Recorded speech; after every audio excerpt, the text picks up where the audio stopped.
You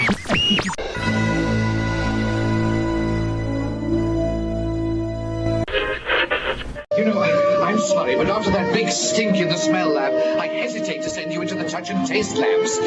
Perhaps I should end my open house right here. Now listen, you bird brains! If you're gonna keep your jobs, you gotta get hip.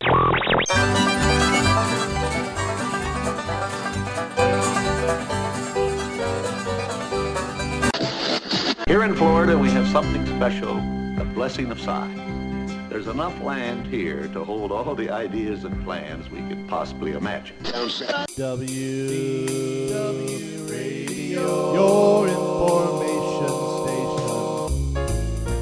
station. Hello, my friend, and welcome to the WDW Radio Show, your Walt Disney World information station. I am your host, Lou Mangello, and this is show number 554. I'm here not only to help you have the best vacation experience when you go to the Disney parks, but I also want to bring you a little bit of Disney magic wherever you are with the podcast, videos, live video broadcasts on Facebook every Wednesday night, my books, audio tours, special events, and more. Whether you are a first-time visitor or have been to the parks hundreds of times, if you're planning a vacation or just love the history, details, secrets, and stories, there is something here for you because each week I'm going to take you from the parks to the screens and everything in between. And if you're a new listener, be sure and go back and check out some or all of the past episodes for interviews, top 10s, reviews, and more in iTunes or over at WDWRadio.com. So there are so many classic and modern Disney films that have been brought to life as attractions in the Disney parks, but there are still so many that haven't. And we're going to have a lot of fun this week as we explore our top 10 Disney movies that should be made into attractions. We'll discuss what film and why, where it should go, and maybe what it should even look like. And of course, I'm going to ask you to share your favorite film to attraction ideas as well. I'll then have the answer to our last Walt Disney World trivia question of the week, and I'll pose a new challenge for your chance to win a Disney Prize package. Then stay tuned to the end of the show as I'll have more information about upcoming events, broadcasts from Galaxy's Edge in Disneyland, Meet of the Month, your voicemails, and more. So sit back, relax, and enjoy this week's episode of the WDW Radio Show.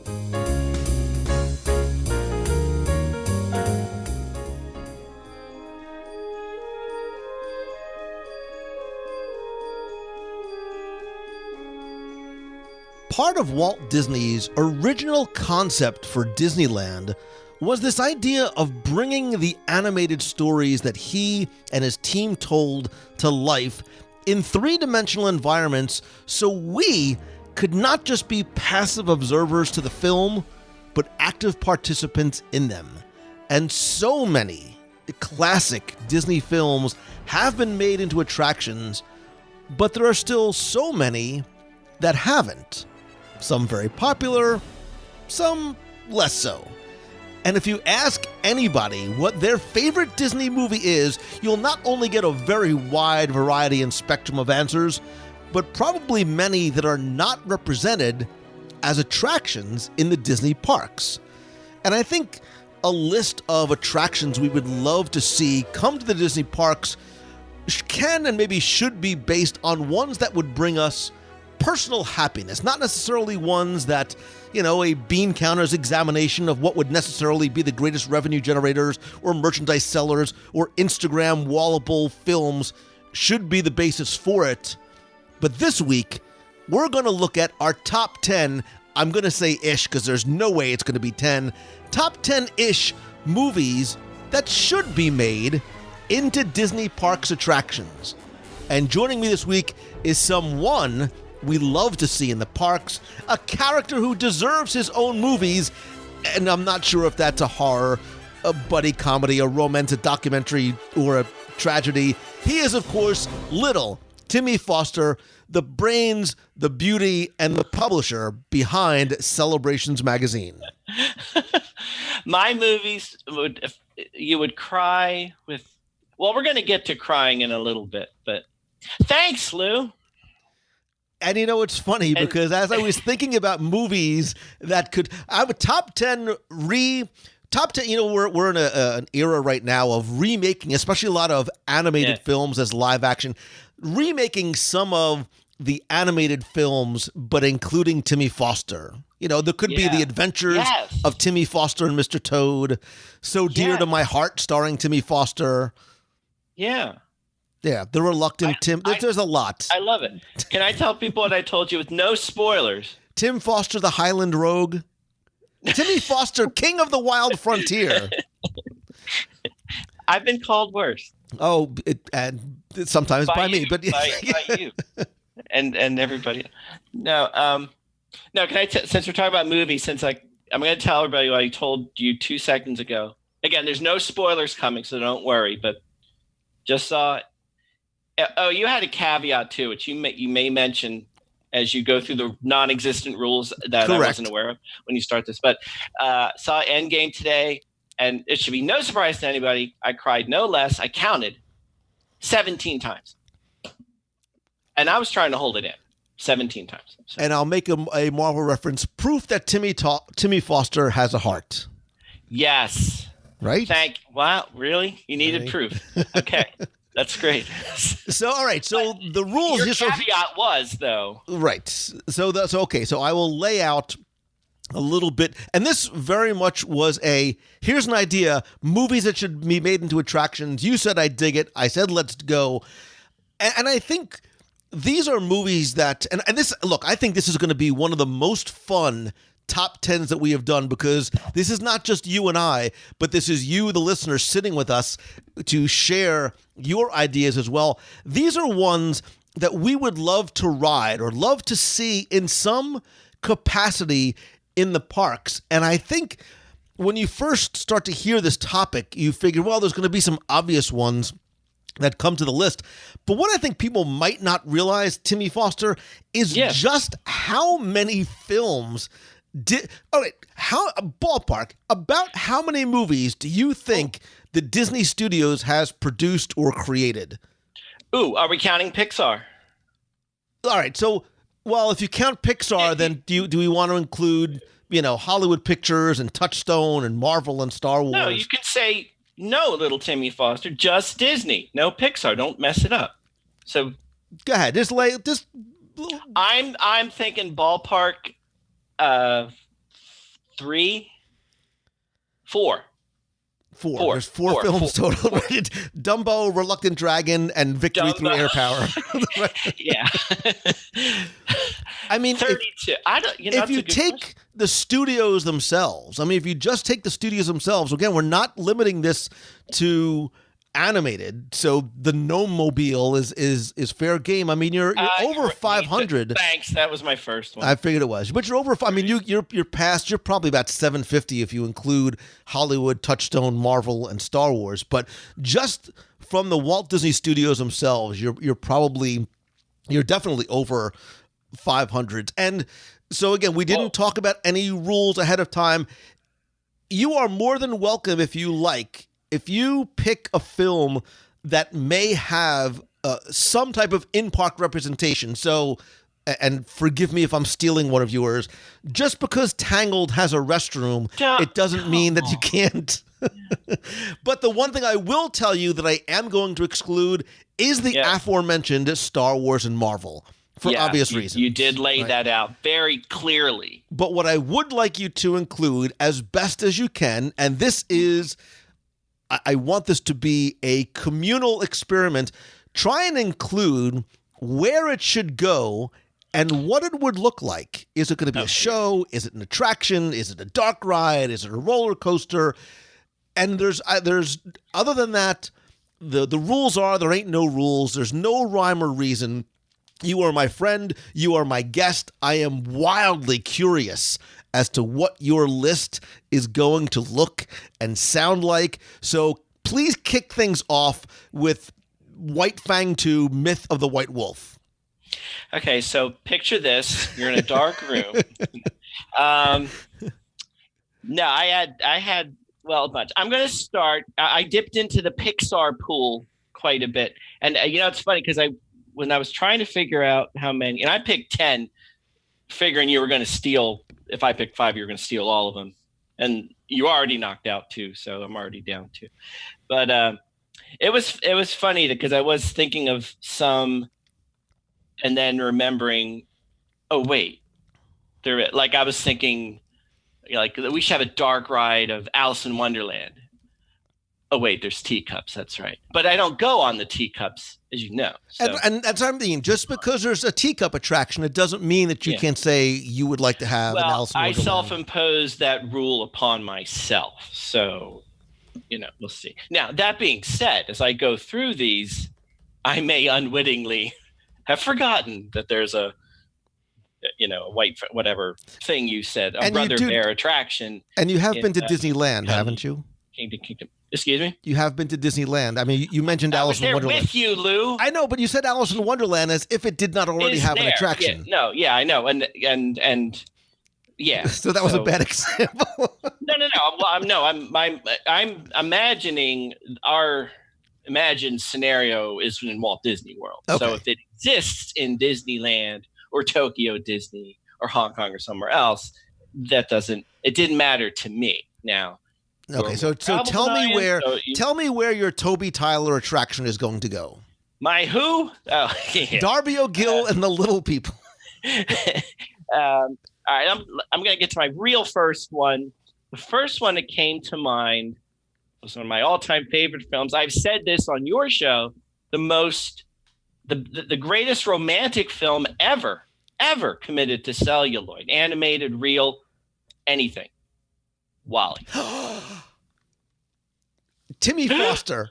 My hand to God, the first one on my list is WALL-E. I stole one from you. I love it.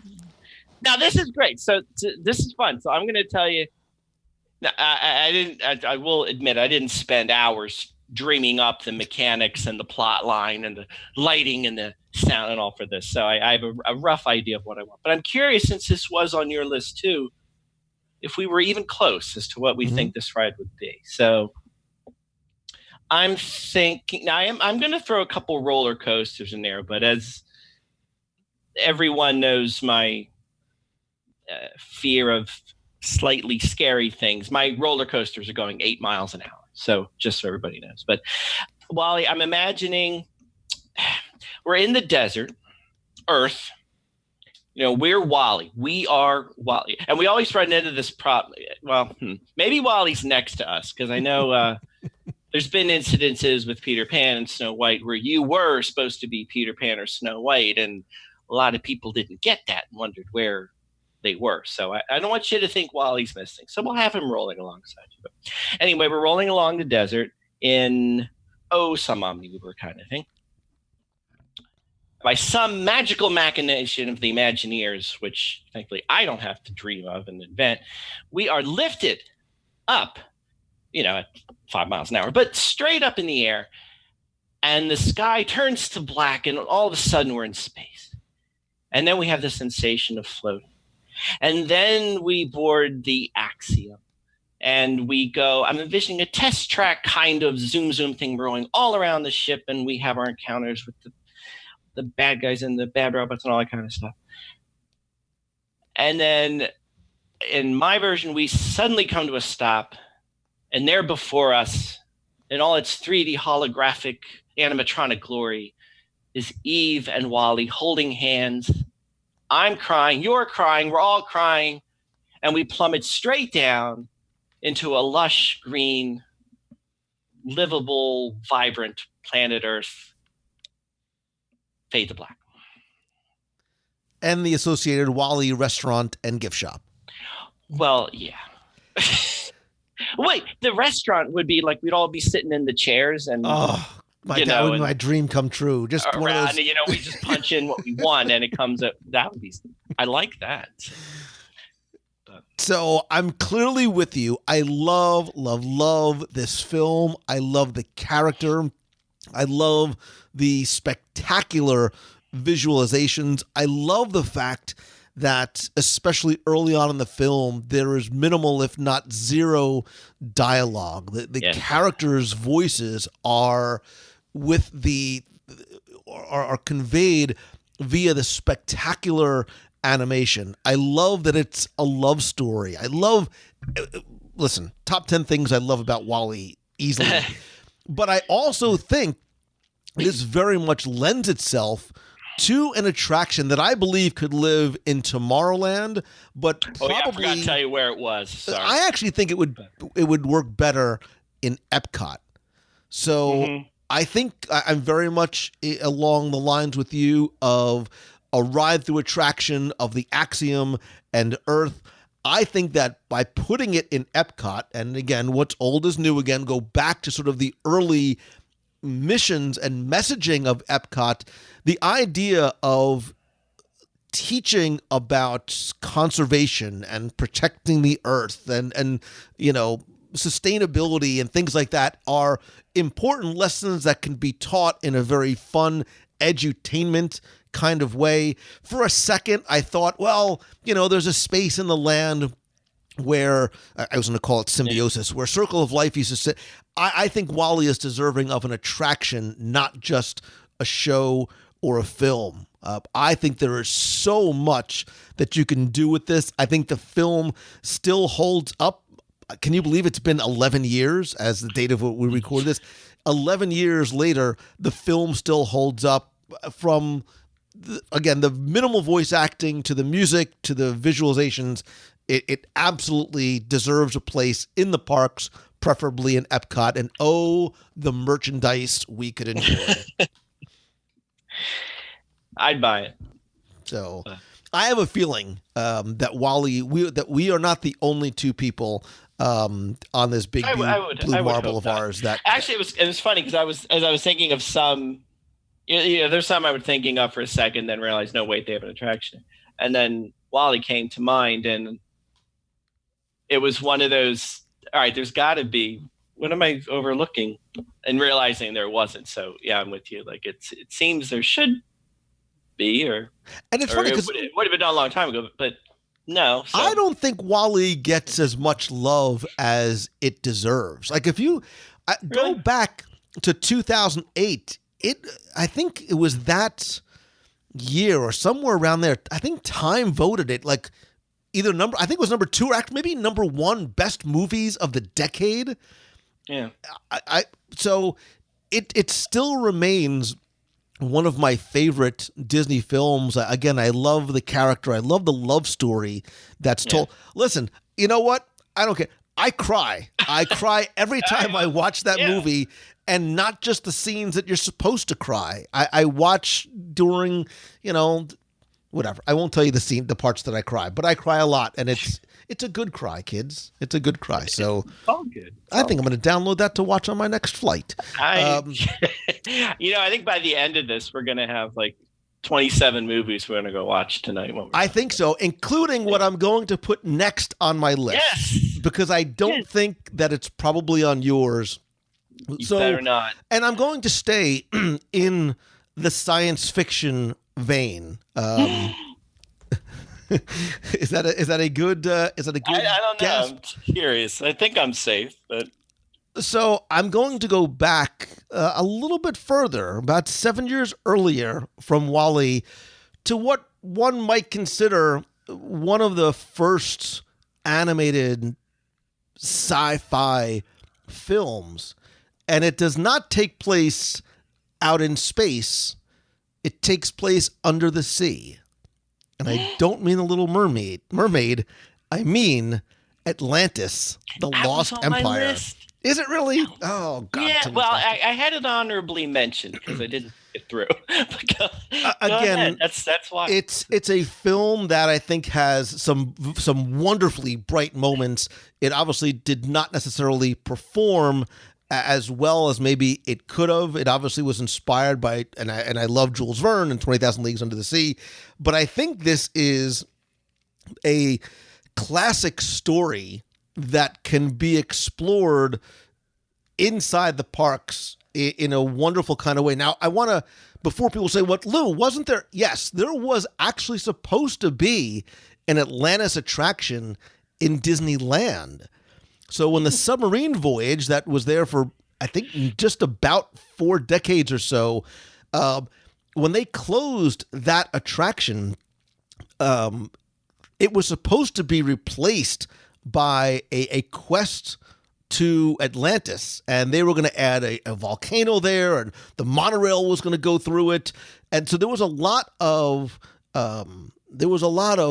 money and resources and attention into creating this attraction that would not have just been the submarine voyage, but you would have been able to sort of get out and explore the world of Atlantis. And they actually put tarps up, sort of covering that area for a while, giving the hint that it was going to happen. But unfortunately, when Atlantis came out in 2001, it didn't necessarily perform in the box office as well as Disney had hoped for. So it didn't make sense necessarily to invest such considerable resources to create an attraction that might not have been as well received in the films. And it's too bad. Look, I love Don Hahn's work, and I think this is some of his best overlooked. If you remember too, Tim, there was a lot of famous people that... So who led his voice to the lead character? Why you do this to me? Rosie Michael J. Perez. Fox, exactly. But James Garner was in it. Yeah. David Ogden-Stiers was in there. So Jim Varney, Corey Burton, Leonard Nimoy. So there was a lot. So James Newton Howard. I was right with Rosie Perez, right? Okay. So, so Joss Whedon, and I love Joss Whedon for, listen, don't even get me on a Firefly That's tangent. A whole other shit. Firefly, How I Love and Miss You. So anyway, so Atlantis, The Lost Empire, there were plans to create an attraction. I still think there is such wonderful mystery and additional stories that can be told about this lost city that tie back to the film, as well as some additional storytelling elements that you can add. Again, this is one that could be grand in scope. It obviously needs an underwater component. If you were to put this in Walt Disney World, I don't know exactly where, because I wouldn't want to cannibalize another attraction or take something out to put this in. So, I don't know, blow out the back of Fantasyland and start building there. But whether it's there or at Hollywood Studios, and again, I'm sort of going to take a little bit of poetic license in terms of where they could necessarily go, and sort of, imagine there was more land maybe at those parks than there could be. But an Atlantis Lost Empire, I think it would be combination dark ride, harkening back to the old 20,000 Leagues Under the Sea. I think there could be almost a post, maybe like the original Disneyland concept, a post submarine ride element where you would actually, as if you went into Pandora, as if you went into Batu, going into this world of Atlantis and then finding some way to have a portal that would bring you back into the Disney parks. Think about what you can do from a visual perspective. Think about how you feel when you go to the living seas and you look at the tanks in the water, what you might be able to do with a little bit more of a fantasy element to it, and the stories of Atlantis. And again, I'll mention this many, many times, the idea of period pieces. This was set in, I think, 1914, 1915, somewhere around there.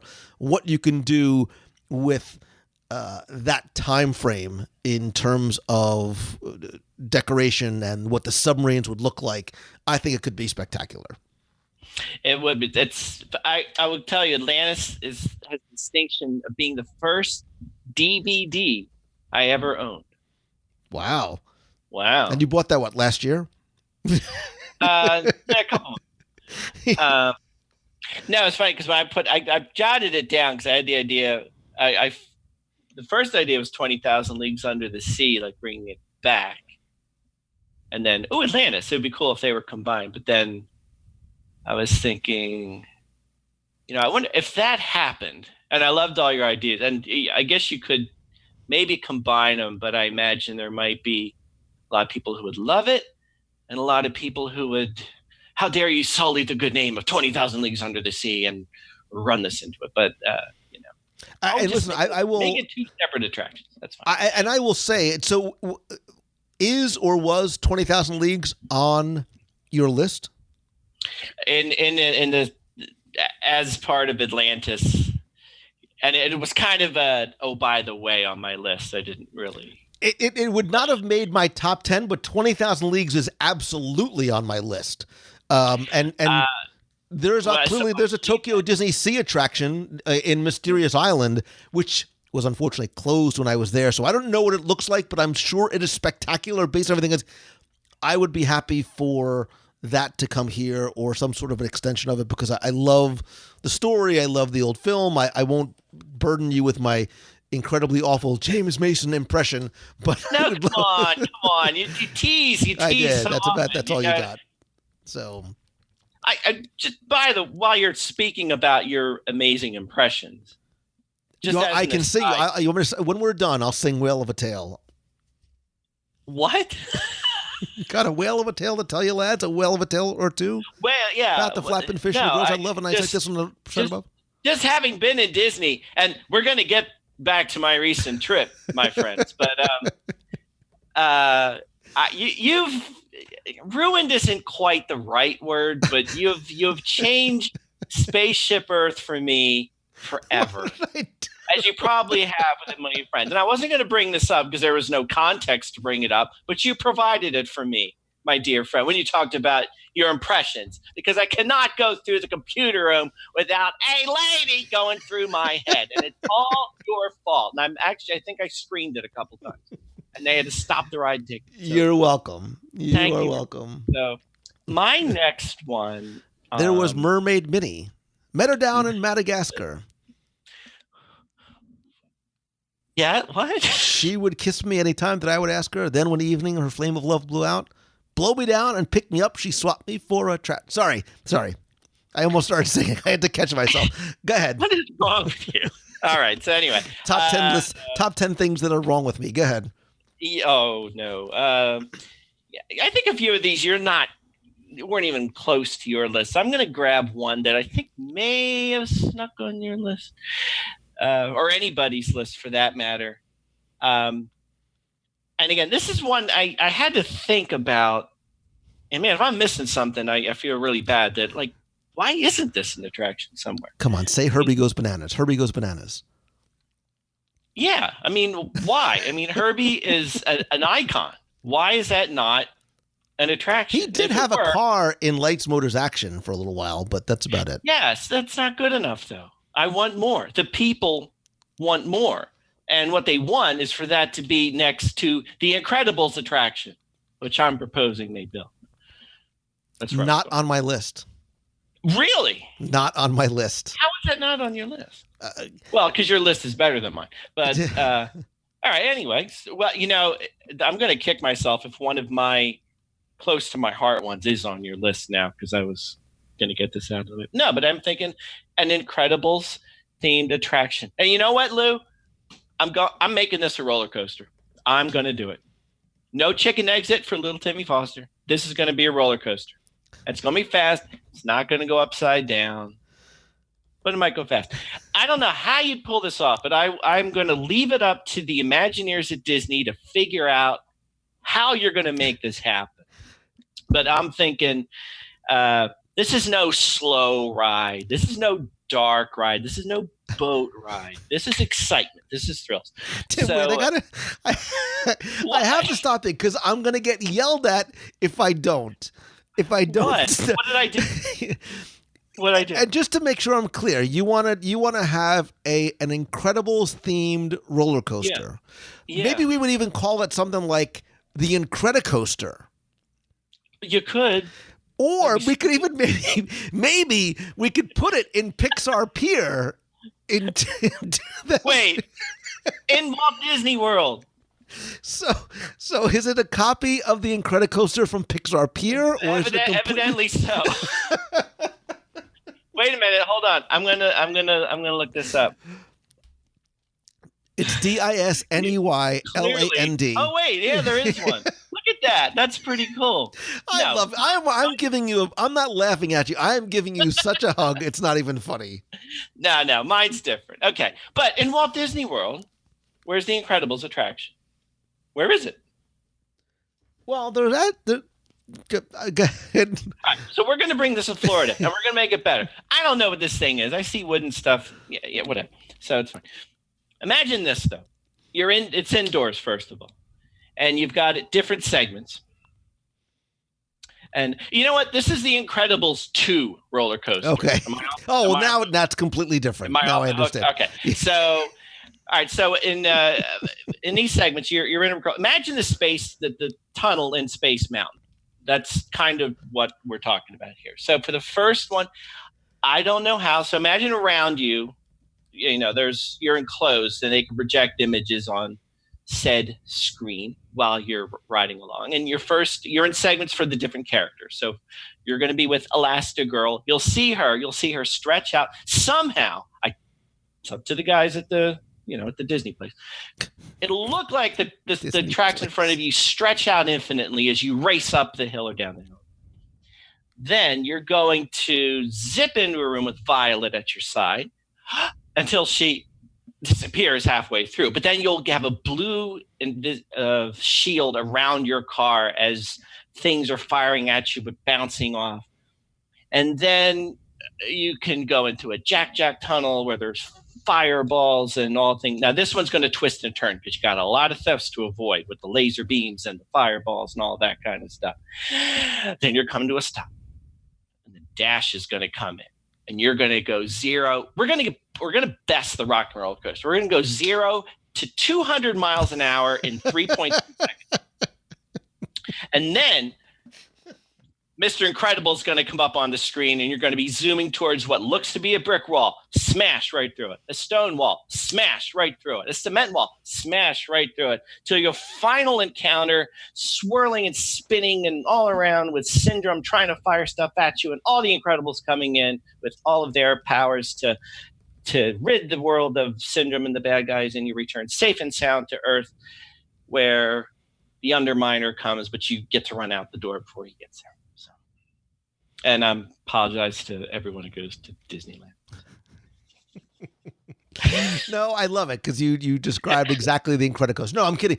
And look, you now have. I see little tunnels on there. So you have that little section of Municipalburg where Pixar Place used to be at Disney's Hollywood Studios. So you can sort of take the back area where the dance party is and put it there. So put it there. But my version's better. Absolutely. And what you call the people that make it, those guys that build things over there? Is that what you? Yeah, those guys.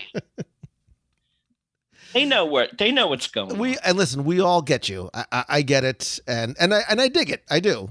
I do. Okay. I totally dig it. I need a moment to recover. So you like the 0 to 200, didn't you? I did. Yeah. Because it's. Okay. And I would go on that. I'd pass out, but I'd go on it. I don't think you could survive that. Could you survive that? No, you couldn't. No, but that's okay. Well, I am going to go. Actually, what came up next on my list, and the way I did this, Tim, was I just sat down with a blank document and just sort of brain dumped what came to my head, and for me, it was WALL-E, it was Atlantis. And it very quickly could have been number 2, but it's The Rocketeer. And again, I know Rocketeer might not be one that everybody's even familiar with. It's a 1991. Again, it's a period piece. I love, the setting of the 1930s. Bill Campbell was in it. I may or may not still have a crush on Jennifer Connelly and Alan Arkin, because who doesn't, right? James Bond, Timothy Dalton was in it, Paul Sorvino, who I loved. But I dug this film. It's set in 38, 39 in LA. This is a movie that was in development for a long period of time. And I think that there's a lot that you can do with this. Again, you've got sort of this mid-30s Daredevil pilot, so you can easily do something akin to a Soarin' type attraction, a simulator almost, if you wanted to do, I'm not even sure I want to do sort of yet another Star Tours type simulator, but you've got gangsters, and you've got Nazis, and you've got mayhem and zeppelins and things like that. And I think that you could leverage some of the things that were in the film, like the national air races and Lucky Lindy's flying school and the air show and the Bulldog Cafe, which is sort of that California crazy was in the shape of obviously a bulldog. So you could have a number of different types of attractions here. Clearly, it has to be one that gives you that sense of flight. Maybe it's something more akin to an Avatar, attraction in Pandora than simply like, a spinning ride or yet another dark ride. It does not have to be so you can ride. It doesn't have to be this crazy, upside down, super fast, 200-mile-an-hour roller coaster, but you can give that sensation of being in an air show, in a plane that you can control or a plane that's being controlled with that cool 30s feel to it. Everything that we have is in terms of the simulator attractions are more current or futuristic. Think about how cool. So almost take sort of think Jock Lindsay's, right? That almost that similar sort of time frame, but making that into an attraction and being in a prop plane, and maybe there's some loops and things that you'd see in an air show, and obviously there's bad guys and villains and things like that. But I think that you can. I love this because of it taking place in the air. I love the time period of it. I don't think that there's anything really like that in terms of a retro flight simulator as opposed to a futuristic flight simulator. Think about having that little cafe next door and that cool sort of clearly fits right within the time frame. And I'm getting more excited the more I start to think this out of Disney's Hollywood Studios. Whether it exists, near or around Hollywood and Sunset somewhere, maybe where, when you first walk into the studios, the old curio shop is gone and there's backstage areas there. Maybe back there is where you go to the air show, and maybe you get go to Lucky Lindy's flying school, or there's maybe it's a museum type of thing that has an attraction in it. I don't know, but I love it and I dig it. Rocketeer is clearly this list comes from my heart. This is not one that is necessarily, like I said, based on what I think is going to make the most money. It's the ones that I feel are worthy of an attraction. Rocketeer, I love you so. You, my friend, are worthy of an attraction. That's if anyone's wondering, my cat's behind me talking to me in case you hear him. Oh, you're not crazy at all. Hello there. Hello, everybody. No, it's interesting. No, I love it, and I think it's cool because we did an article in this magazine that we do a couple years ago. One of our writers, Ian, who's done several articles for us, this was his first one, and he was championing if I said that right, pitching the proposal of doing a Rocketeer piece, which we did do. And then one of the things I found out when we did it, though, and it'd be cool if they brought this back. One, it's like you said, it's a movie probably not everyone is familiar with, so it's it's a good introduction to a part of Disney that some people might not be aware of. But the other thing we noticed in doing the article was we were talking about, it was more about references to the Rocketeer that were in the parks, and sadly a lot of the ones that he was talking about were not there anymore to make way for the expansion at Hollywood Studios. So this should be, so in some ways, a welcome return of the Rocketeer, even though a lot of the references we were talking about probably went way over everybody's head. I personally didn't. When I was reading it, I was like, oh, that's what that was. So, and I did forget, I'm sorry, I did forget to mention before you move on to your next one, If you are Yeah. interested in Rocketeer and some of the references to Rocketeer in the parks, if you go back to show 256, we recorded live at Hollywood Studios a little ditty I like to call "On the Trail of the Rocketeer," where There you go.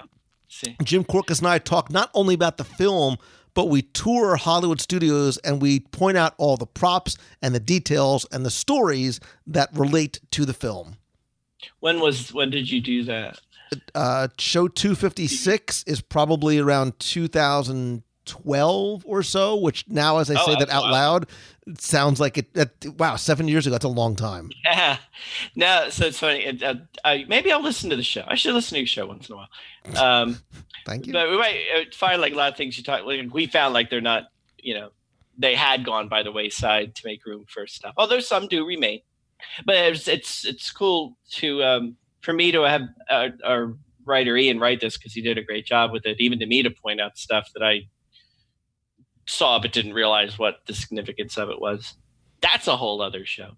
But yeah, I love it. So my next one. All right, I'm going right. These are from your heart, as you said. This one is straight from my heart. So I'm going to go right to this one. I will cry on this one. I'm going to tell you flat out. Princess Diaries 2? Will you stop reading? Do you have a camera in here? You're reading all my notes. Jeez. Now we're going back to what I said, roller coaster before, and a lot of you are probably going, yeah, right, little Timmy Foster's going on a roller coaster. So for those of you who thought that this is going to be a slow boat ride, very gentle, but we're going to Mulan. Ooh. Wow. And I dig. I think it could. Now, this would generate some controversy, I'm sure, but it, could have a home in the World Showcase in China. But, there is the mixing Disney with the culture of World Showcase, and I get that. So we'll put in fantasy in that, and we'll leave it alone. But no, wherever you put it, though, I'm envisioning a slow boat ride, and you'll see when I get through this, the beginning and the end, I'm kind of just throwing ideas out. There's one moment in this attraction that I want, and I really am building this whole thing around one moment. So in the beginning, you're in the village and you see people going about their business, and I'm thinking glorious animatronics, the likes of which we've never seen before. And we're going in room to room, kind of like, Small World kind of thing. Right away, second or third room, though, we're going to be, before you yell at me, though, hold on. Bear with me. We're going to a room filled with trees. While you're looking that up, I want you to know that I'm singing Let's Get Down to Business in my head, like borderline out loud. Okay, hold on. Is it Cherry Blossoms? Let's get down to business to defeat the Huns. No? Cherry Blossoms. Okay, all right. I didn't want to misspeak this. No, we're in a room. What I'm thinking of is a scene in Mulan that gets me every time. It's a daddy. Are you crying right now?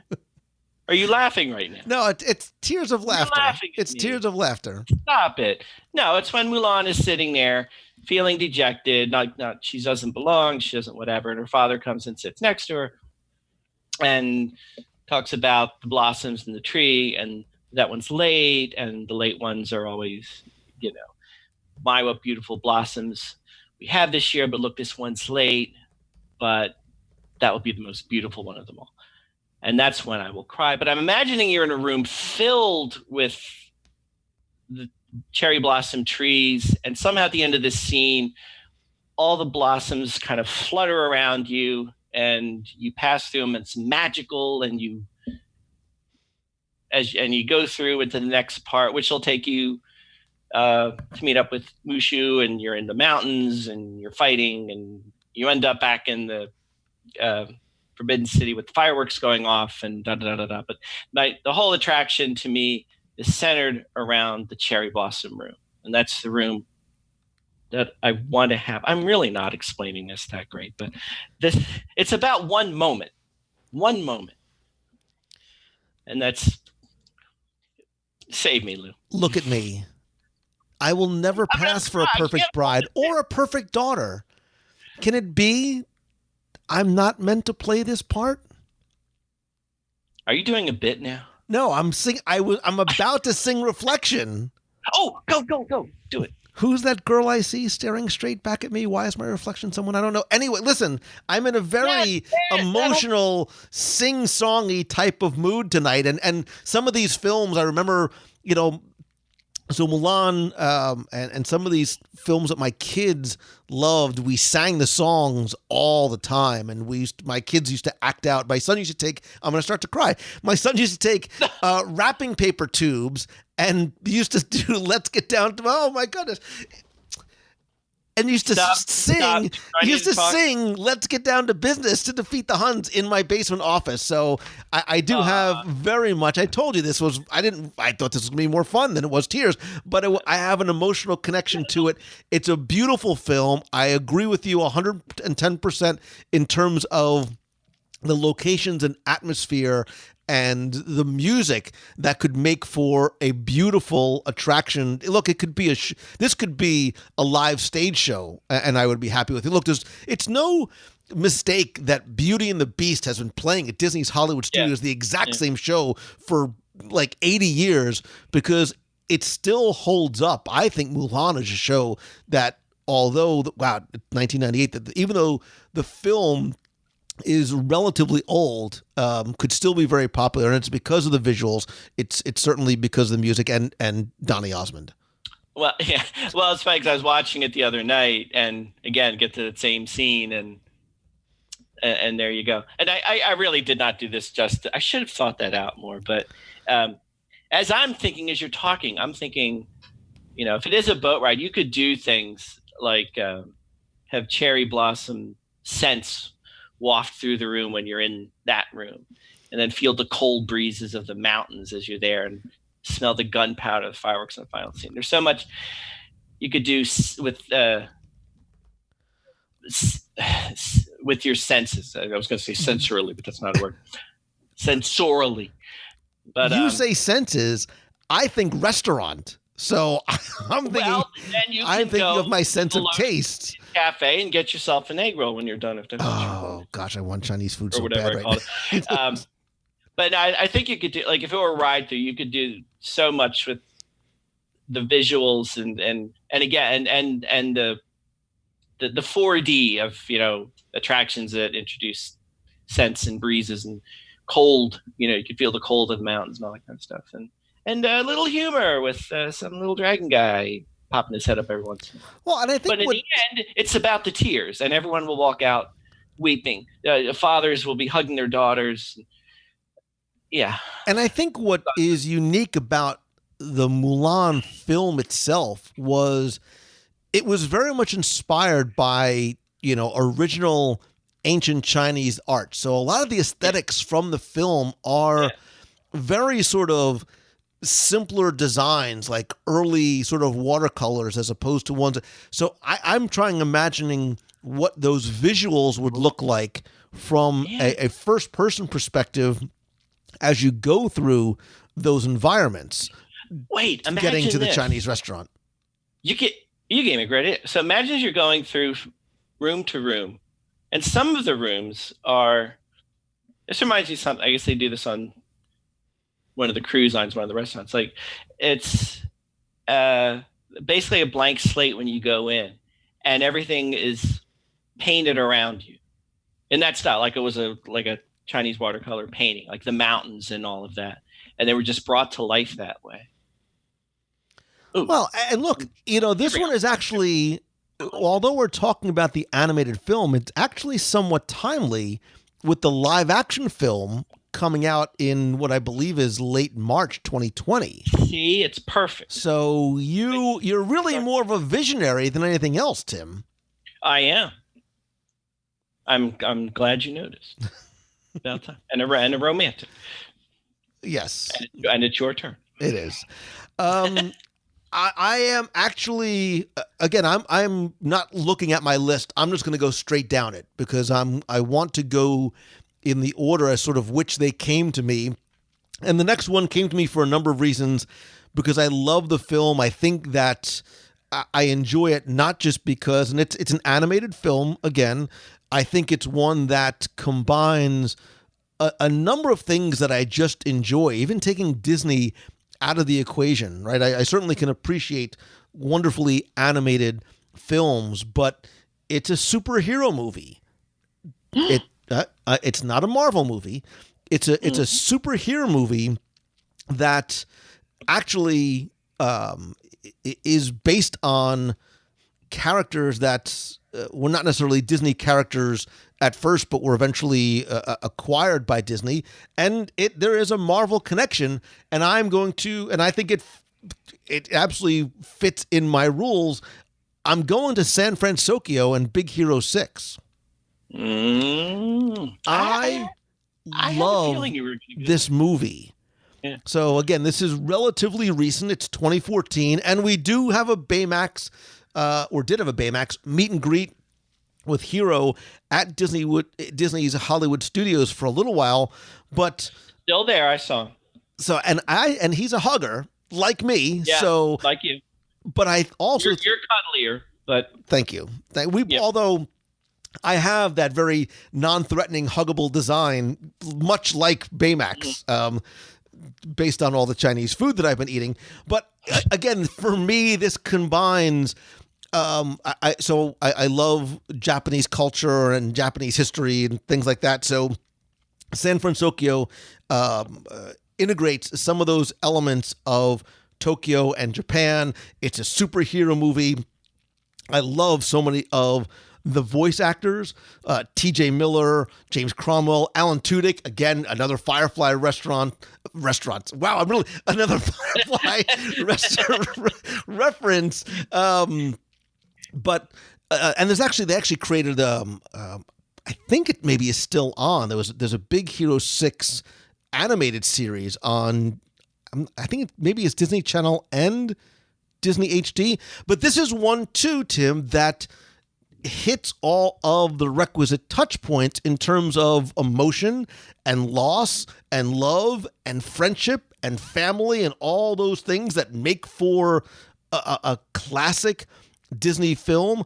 Look, you've got the elements of a beautiful environment in San Francisco, which is clearly a fictional location that's a combination of San Francisco and Tokyo. You've got great characters like Go-Go and Wasabi and Honey Lemon, and you can't forget Fred.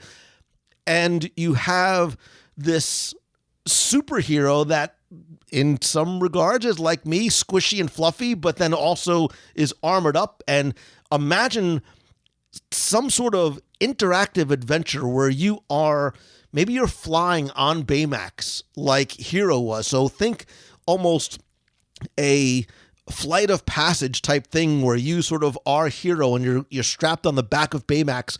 You're flying through San Francisco. Maybe you're fighting robotic bad guys and microbots and a man in a kabuki mask.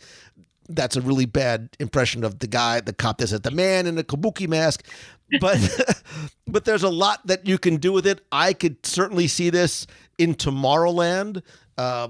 It could certainly fit in Disney's Hollywood Studios. Ideally, I would love to maybe see it in some sort of a waterside, seaside location.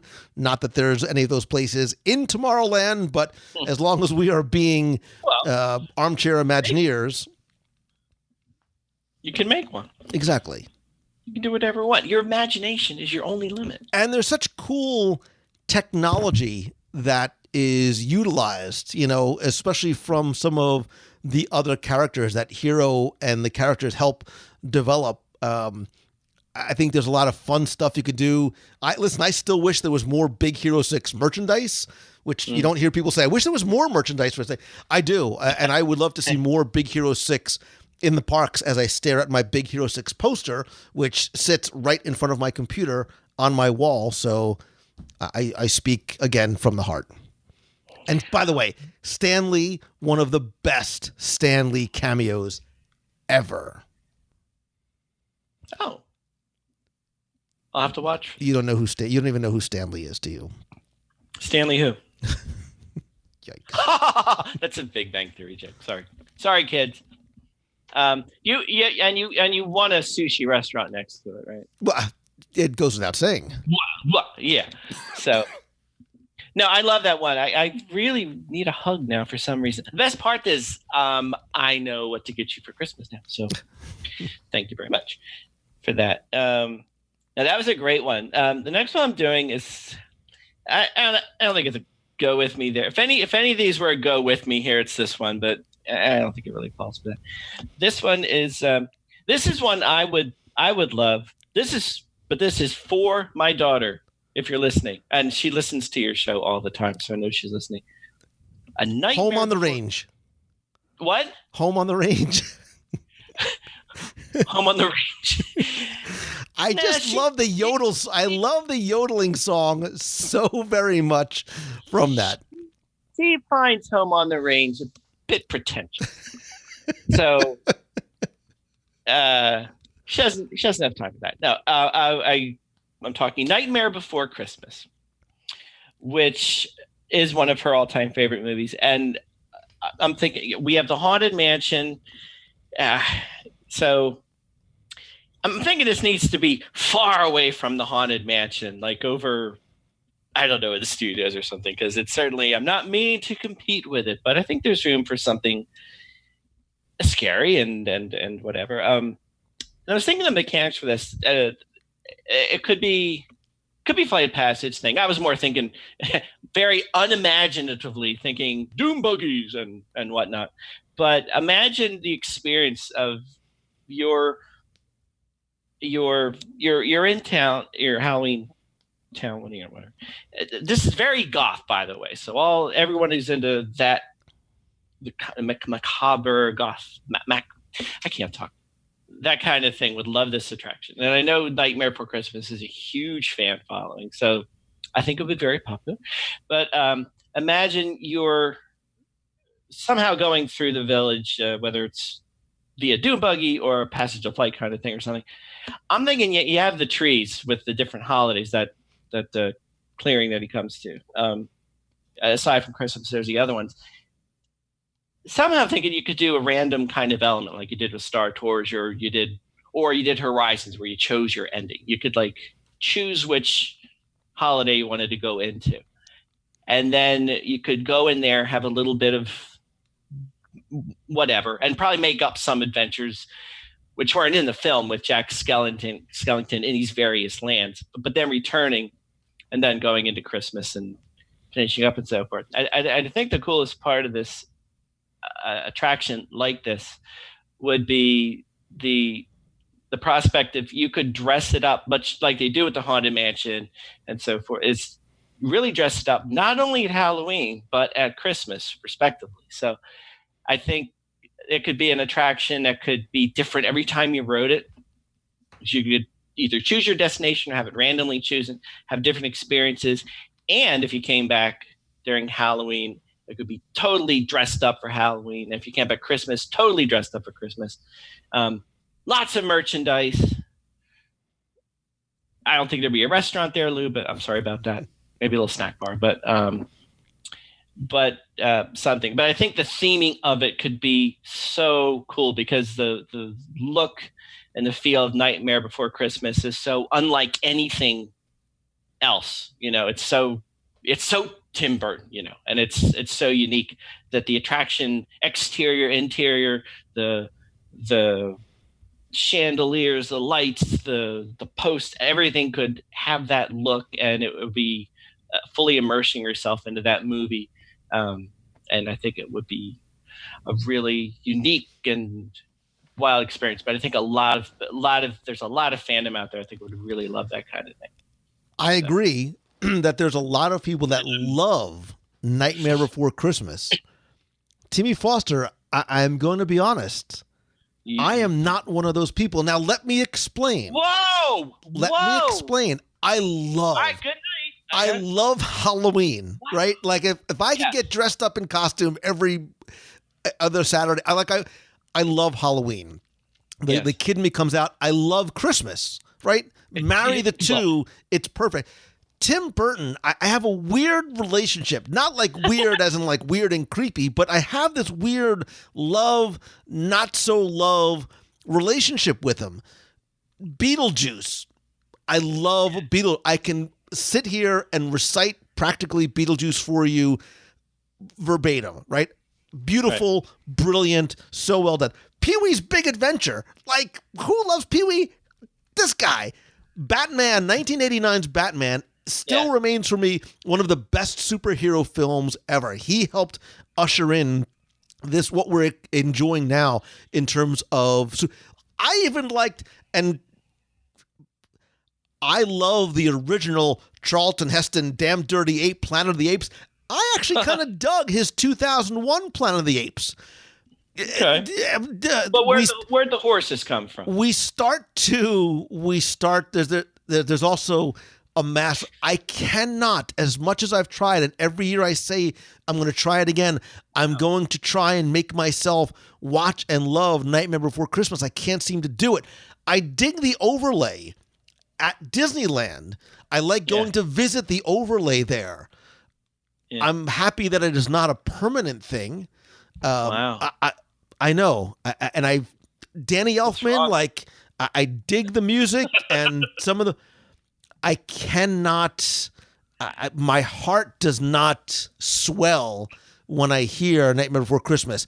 I know and I acknowledge and that I am probably or possibly in a minority, and that's okay. That's the beauty of this, is that there's something for everybody. I tell my kids all the time, Stitch's Great Escape was somebody's favorite attraction. Like, different strokes for different folks, man. That's what makes the world go round.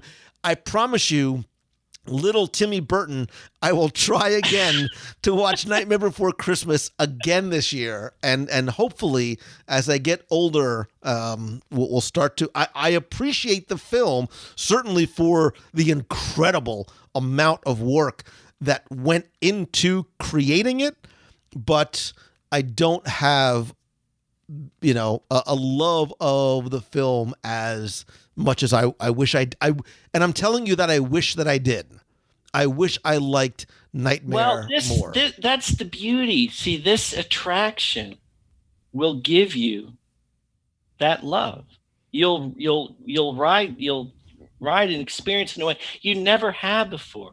And it'll all make sense. And but I don't know. Maybe I'll go there, and you can do, your Country Bear Jamboree and get your foot stomped. It has all the right. And it's fine. That's what I'm saying. You can like what you want. Look, to paraphrase somebody that once said something, it's fine. You like what you like. I like what I like. There's two kinds of people in this world. There's the people that like Nightmare Before Christmas, and there's those that are wrong. That's what it is. So it's fine. I know. And look, it's got all. I mean, look, it's got like half the cast of Beetlejuice anyway. Catherine O'Hara and Glenn Chaddock's. Like, I get it, man. I should totally love this, and Pee Wee Herman's in it. How could you not? I promise you, I will try it again this year. No, trust me. When you go on the attraction, that I've got it in the works. It might make a convert out. Mulan will make a man out of you. The Nightmare Before Christmas attraction might make a fan out of me. It will. We'll make it happen. I didn't mean to make that rhyme, but it actually did. Okay, so we're gonna go from your film, which admittedly was not on my list, to one that I think maybe can be, dare I say, should be on everybody's list. And I'm going back, baby. I'm going way back.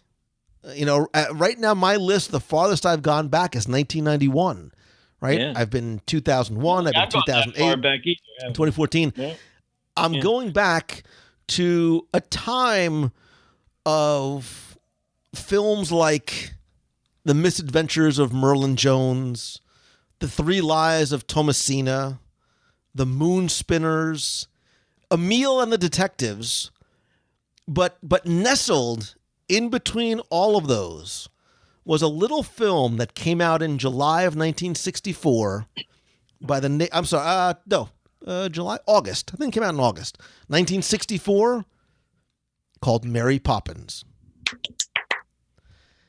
Now, you may or may not know, and I think we may have actually talked about this on an earlier show, there was supposed to be, in lieu of Peter Pan, in Fantasyland in Walt Disney World, you were supposed to go on a jolly holiday with Mary Poppins. That attraction obviously never came to be. The idea was shelved. However, what you might not know is that there were somewhat plans, at least in the mind and heart of Tony Baxter, I'm talking about heart again, for Disneyland. He wanted to create a Mary Poppins Jolly Holiday attraction that he actually started designing back when he was in college. Mary Poppins was, and I'll assume maybe still is, one of his favorite films, and he wanted to take guests on a ride through, and he sketched it all out from starting on the carousel, and Bert and Jane and Michael were in there. You meet the penguins, then you go into the chalk things, and you go to the rooftop for London's, and let's go fly a kite, laughter, tears, the whole 9 yards. That was actually one of the things that caught the eye of Bill Anderson, who was a producer at Disney. He was like, not bad, man, but keep at it. Who knows? Maybe you'll get to work here one day. And, the rest, as they say, is history. And I think he even said, maybe it was a D23 event or something, that he's like, I still think that a Mary Poppins attraction would still be a hit. I absolutely, Tony, there's many things we agree on, my friend, and I'm going to call you my friend whether you remember that we've met or not, but I still believe that a Mary Poppins attraction could not only fit in Fantasyland, I think it could certainly fit, it would be a lovely fit in the United Kingdom, right? Going through London, again, up on the rooftop, into the chalk building, you can add in elements and even play off of Mary Poppins Returns. And there was back in like 2018, there were rumors of a Mary Poppins dark ride being in development for the UK. And I had heard everything from it was going to be, a simple carousel type of thing to a dark ride that they were going to blow out the back area. They were going to get rid of the bandstand. They were going to sort of expand on some of that areas, and you'd go through the hedge maze to maybe get to the entrance, possibly even taking over some of the area maybe where World Showplace currently sits, although that's a very, very often used venue for Disney. So wherever it was to go, whatever it would look like, I am still down for a Mary Poppins attraction. I believe it is not only one of the best Disney films of all times, it is one of my favorite films, period, of all times. Sherman Brothers, How I Love You So. There would be no problem whatsoever with the popularity of a Mary Poppins themed attraction in Walt Disney World. Thank you very much. I love it. That's fantastic, and I totally agree with you. And I am actually with you in the sense this is one of those movies. And actually, I thought of it, but did not put it on my list because I knew you would, so I left it to you. But it's nearly a perfect film, and I'll avoid the easy, practically perfect. It really is as close to a perfect film as I can think of. Yeah, and it's one of those films which I thought of, and the first thing that came to mind when I thought of it was what you said. Why is there not an attraction for this? It seems like a natural fit. There should be. This is iconic and everything. And I was also thinking of another film, a famous Disney film, and this is me going back in time a little further than I'd gone before. Because I thought of The Jungle Book. And I thought, that first of all, it would be a natural for an attraction. I guess putting it in Adventureland would be kind of close to that other jungle thing they got there. So maybe we'll put it in the Animal Kingdom. But other than but again, that seems like a movie that should have been represented, like Mary Poppins, like represented more than it has been. There's been the odd character or two. I think the Animal Kingdom had a stage show and a night show, I believe, a few years ago, many years ago. But for a full, permanent e-ticket kind of attraction didn't exist. And this could be the one thing I loved growing up, going to other amusement parks in the area. I was always a huge flume guy. I loved flumes, and I still love them to this day. Love Splash Mountain. That's a whole other story. Don't like getting wet necessarily, and they still soak you pretty good. But I still finally remember the days when you could go on Splash Mountain and not get really wet. I mean, you could loop on it, and it could be 60 degrees, and no big deal. Now, best wear a poncho when you go on. But I'm thinking a water ride, that could take you through the scenes, and not a Jungle Cruise boat ride, but it could be something flumish. And again, you would be Mowgli, and you'd be following the story along. So you would be starting out at Council Rock with the wolves, and then you journey into the jungle where you meet up with Kaa and Bagheera.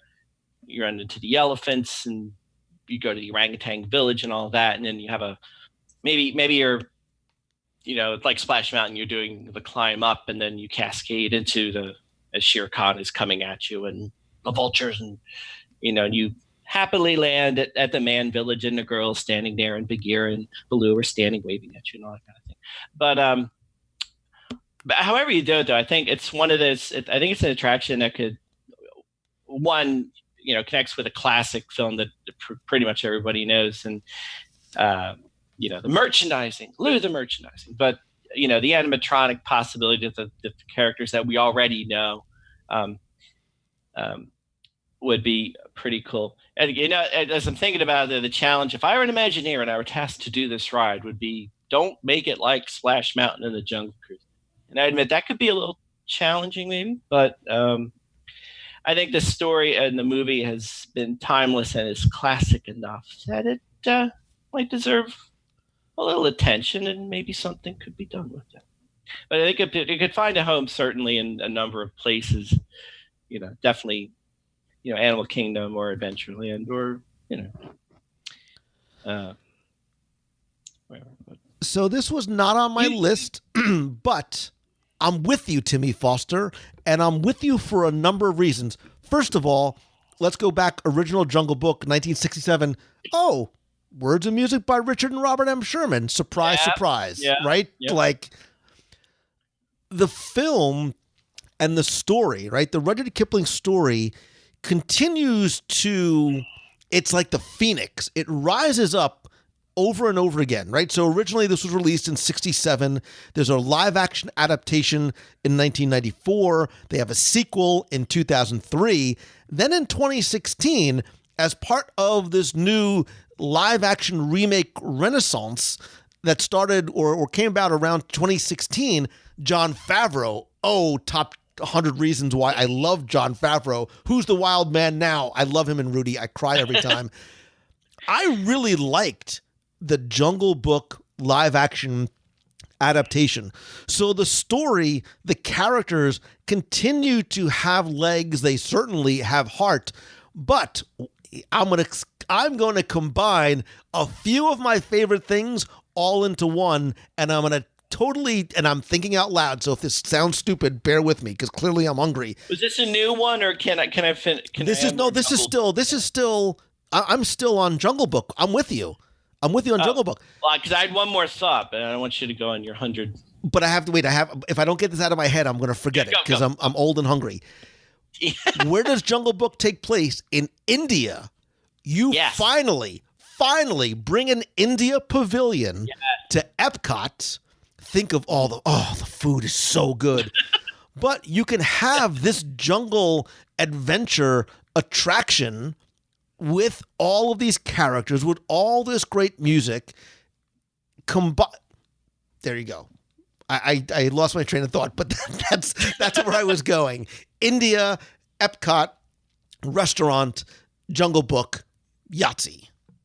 There you go. But along the same line, I could have a home. Again, going back to the notion of, I think we talked about this. And I actually don't quite remember where you stand on this, but the notion of bringing Disney elements into World Showcase. If you're that plane is already in flight. It is Frozen, but, Ratatouille. You still want to hang on to it. It could have a perfectly fine, for the same reasons, like in Asia, in the Animal Kingdom. Well, again, you near a water ride. Maybe it doesn't. No, it needs to be a water ride. It has to be a water ride. The thing about this attraction, though, with the potential for this attraction, I think, is the storytelling that goes with. This is this thing we've talked about with other attractions that makes them Disney attractions. Is there's story to it, and this imagine this attraction. You could go from through the magic of the scenery and the animatronics, but mostly through the music, like you mentioned. You're going to go from, the carefree blue scene, those kind of scenes to, mysterious scenes to frightening scenes. And you're going to have a story that, you'll be able to follow along. And I think it'd be great to have an attraction like this, because the one thing about Splash Mountain, even though I love the attraction and it's wonderful, is the unfortunate reality that the story is lost on a lot of people, especially kids who never saw the movie and never will. And I had that with my daughter. She doesn't know who these characters are. And for reasons we won't go into, it never really will unless I explained it to her. But the Jungle Book doesn't have that. And like you said, it's not just the 1967 version of the film. It's been reborn and again, even recently. And my daughter, for one, went to see the live action one and loved it. So this has found new audiences with not just us when we grew up with it, but with our kids and others as new versions have come up to the screen on stage and so forth. So, and it's a great story. And I think the potential of storytelling in the attraction with music and the scenery would be incredible. I think it would be I'm envisioning a 15, 20-minute long attraction that would make you laugh and cry and cringe and scare and, put you through all the emotions that the movie does. And to be clear, I was somewhat tongue-in-cheek talking about it being in Epcot. I'm trying to just find a way to get India and an India pavilion into Epcot. Certainly, I know what you're doing. I know what you're doing. Certainly, it belongs and makes sense in Animal Kingdom, right? Yeah. And if you're fine with it, and I'm one of those people that I'm okay with it, as long as they don't get rid of the cultural part of it. But again, that's a totally separate discussion. But I'm digging having an India pavilion and having that be the centerpiece. I'm fine with it. We'll have lunch. Look, you look for the bare necessities, the simple bare necessities. You forget about your worries and your strife. You be the Mother Nature's recipes. Those are the things that bring the bare necessities. Wherever I wander, wherever I roam, couldn't be fonder of my big home. I'm clearly, before the night is out, I'm going to break into song. And no, that's beautiful. You should write a song like that, about that. And look, and I think it would continue to be well received. Look, there were already 2 Jungle Book themed experiences in Disney's Animal Kingdom, right? There was the Journey into the Jungle Book, which was in the old Theater of the Wild, where Finding Nemo is now. And Jungle Book Alive with Magic was there right before, and it was relatively short-lived in the beginning, but it was there right before Rivers of Light. And I don't think it's not there anymore because the film or the music or the characters are not well received.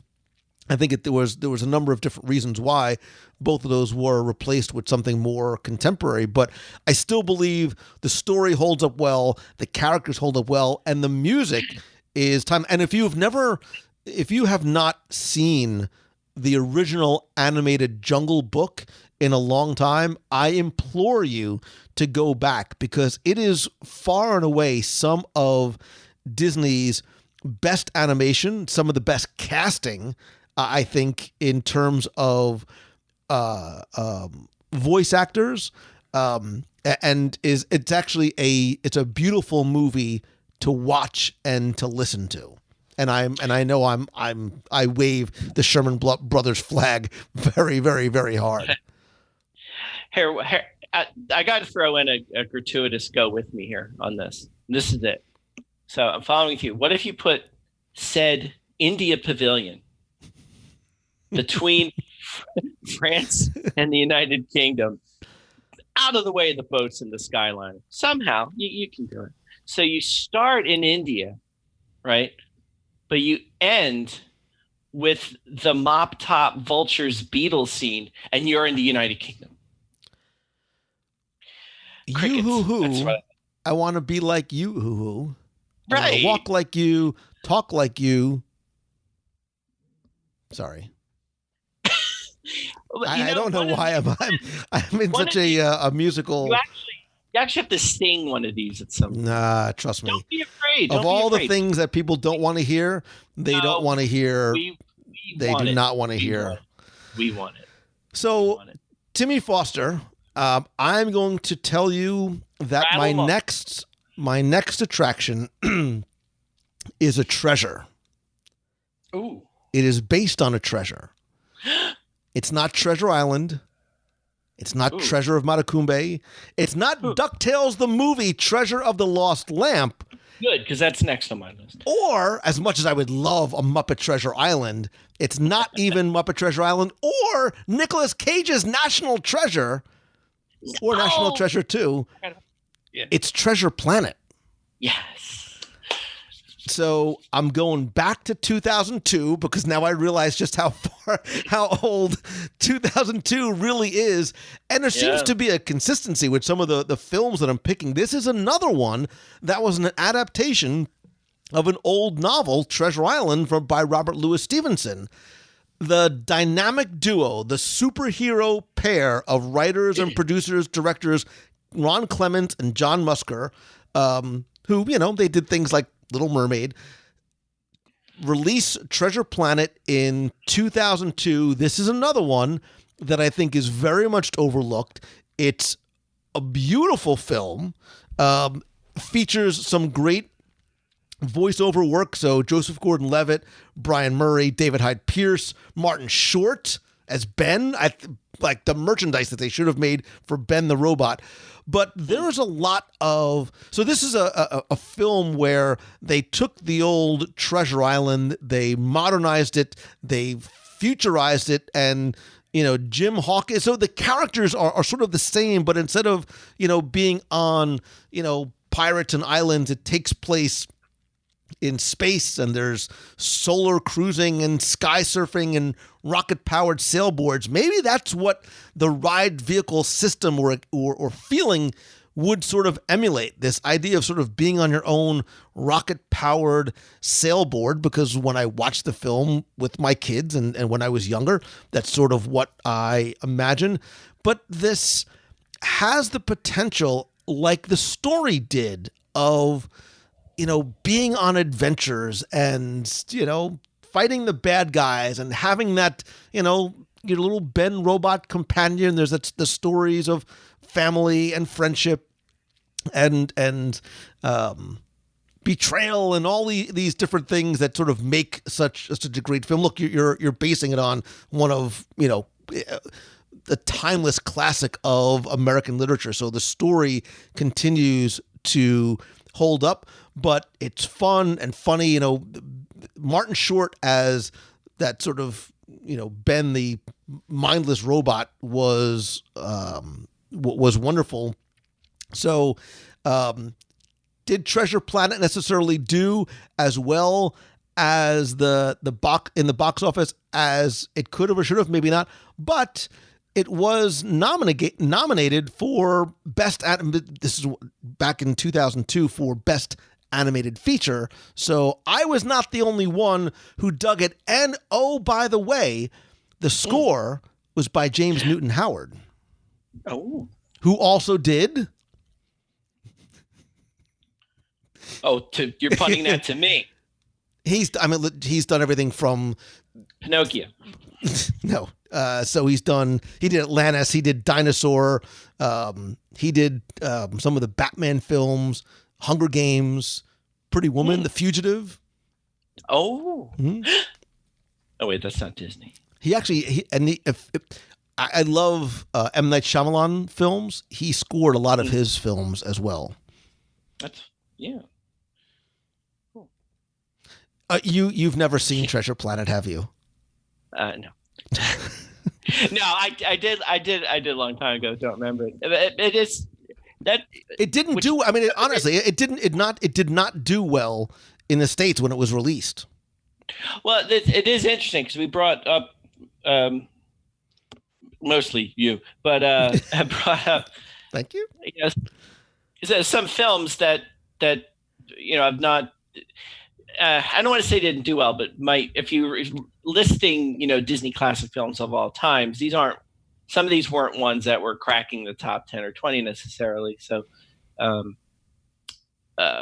but what that tells you, there's so much to draw from that hasn't even been tapped yet. That's and that's why I know that next on your list is the Lizzie McGuire movie. Go ahead. All right, so picture this. You're not.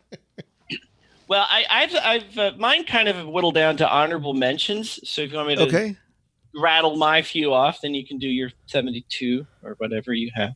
I know I was trying to think of in Fantasyland of another dark ride. I love the classic dark rides of Peter Pan, Winnie the Pooh. I was a fan of Snow White's Scary Adventures, and I was trying to think of other ones we could put in there as if I had anything to say about this. And there's plenty of still classic movies that you could tap into, like Sleeping Beauty and Pinocchio.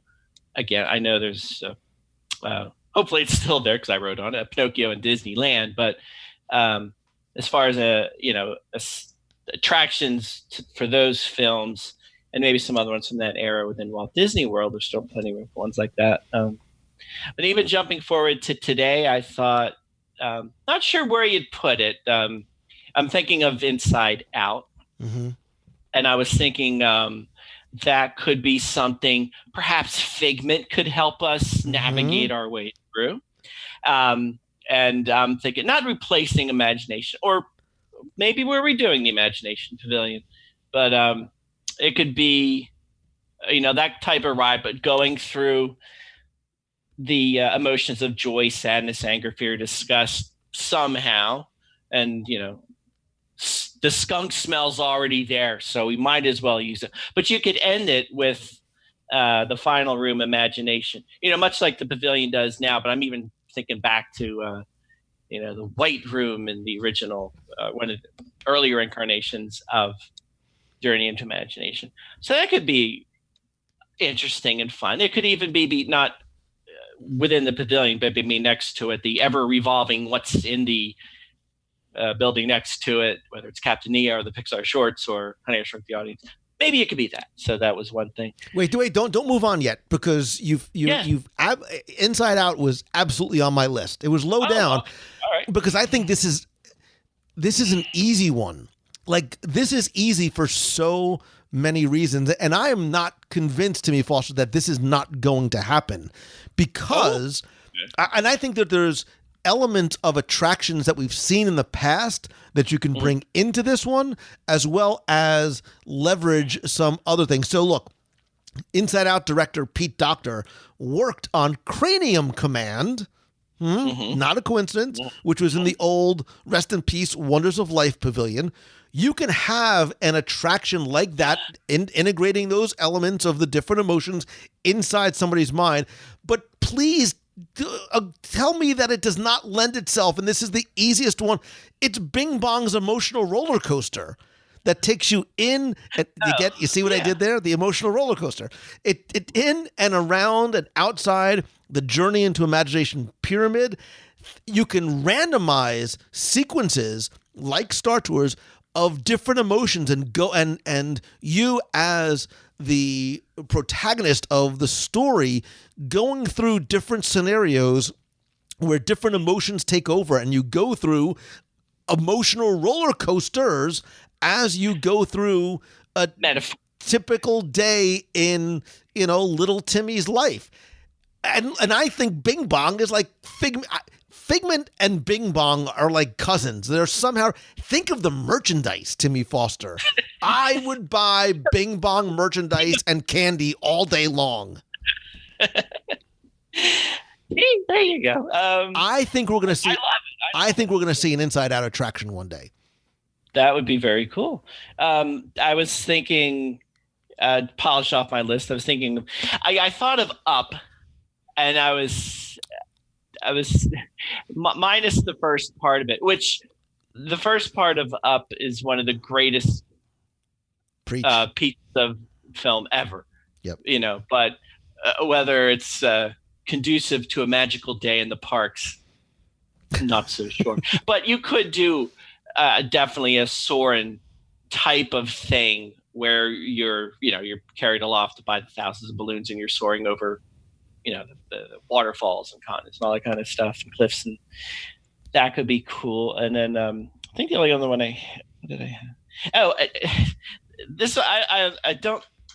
not sure if this would work too well, but I had the thought, what if you were on an attraction that started, so we talk about there's two types of Disney films, the animated films and your live action, and sometimes they cross. So what if you had an attraction that started you out firmly placed in the world of animation through the scenery, projections, whatever that's going on around you, and you somehow, like Dorothy coming into Munchkin Land and black and white turning into full-blown Technicolor, you go from the world of animation to a fully realized world full of real castles and real princes and real princesses.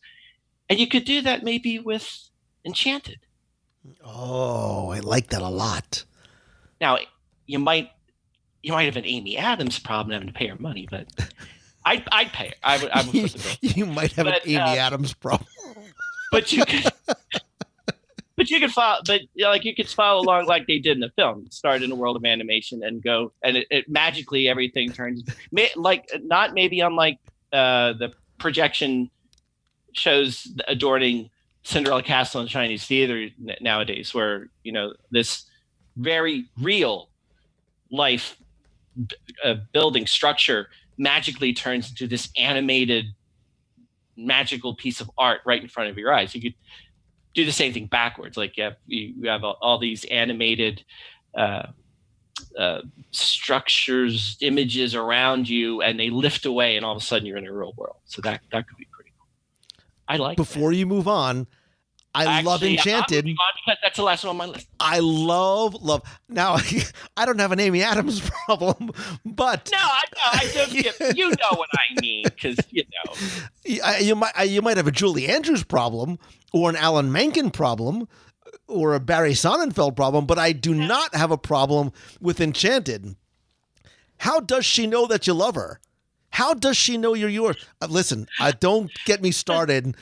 Does he leave a little note to tell you you're on his mind? Send you flowers when the sky is gray? Hey, listen, again, I love the film. I love Amy Adams and James Marsden. I love Amy Adams too, and Ida Menzel and everything. The music and from the McDreamy, film. Happy Working Song. Come on, please. Sing it. All right, I'm tempted to.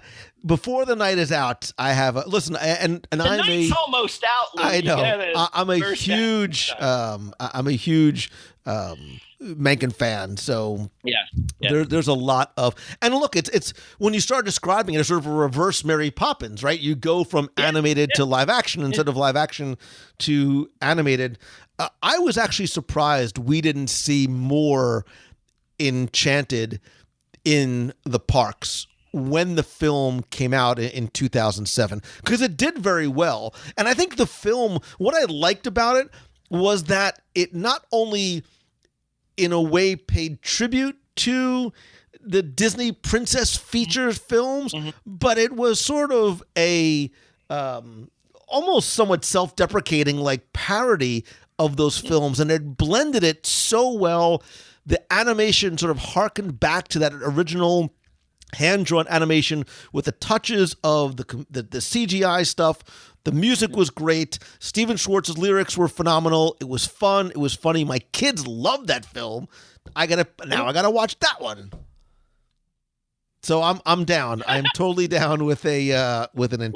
Well, I'm not mistaken in there's like a little licensing issue with all that, right?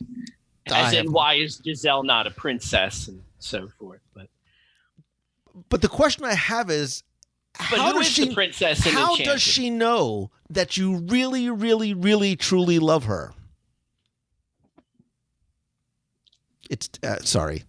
Sing it. Just sing it. Dude, I'm so close. I'm so close. Real princesses in the film anyway. So. All right, so I will quickly go through just a couple of honorable mentions. As long as we're talking about love and our love affair, I seem to come back to Ron Clements and John Musker again, this time in 1997, when I talk about Hercules, not from the Eddie Murphy movie. I love that scene, the Nutty Professor, but from the 1997 animated musical comedy fantasy feature animation film 35, by the way. It's number 35. Really during that Disney Renaissance, again by Clements and Musker, who did a phenomenal job. One of the reasons why I love this movie, again, not just for the voice actors. I think Tate Donovan, Danny DeVito, James Wood as Hades made that character one of the most lovable, likable, not likable, phenomenal film all around. They obviously have done a Hercules parade at Disney's Hollywood Studios.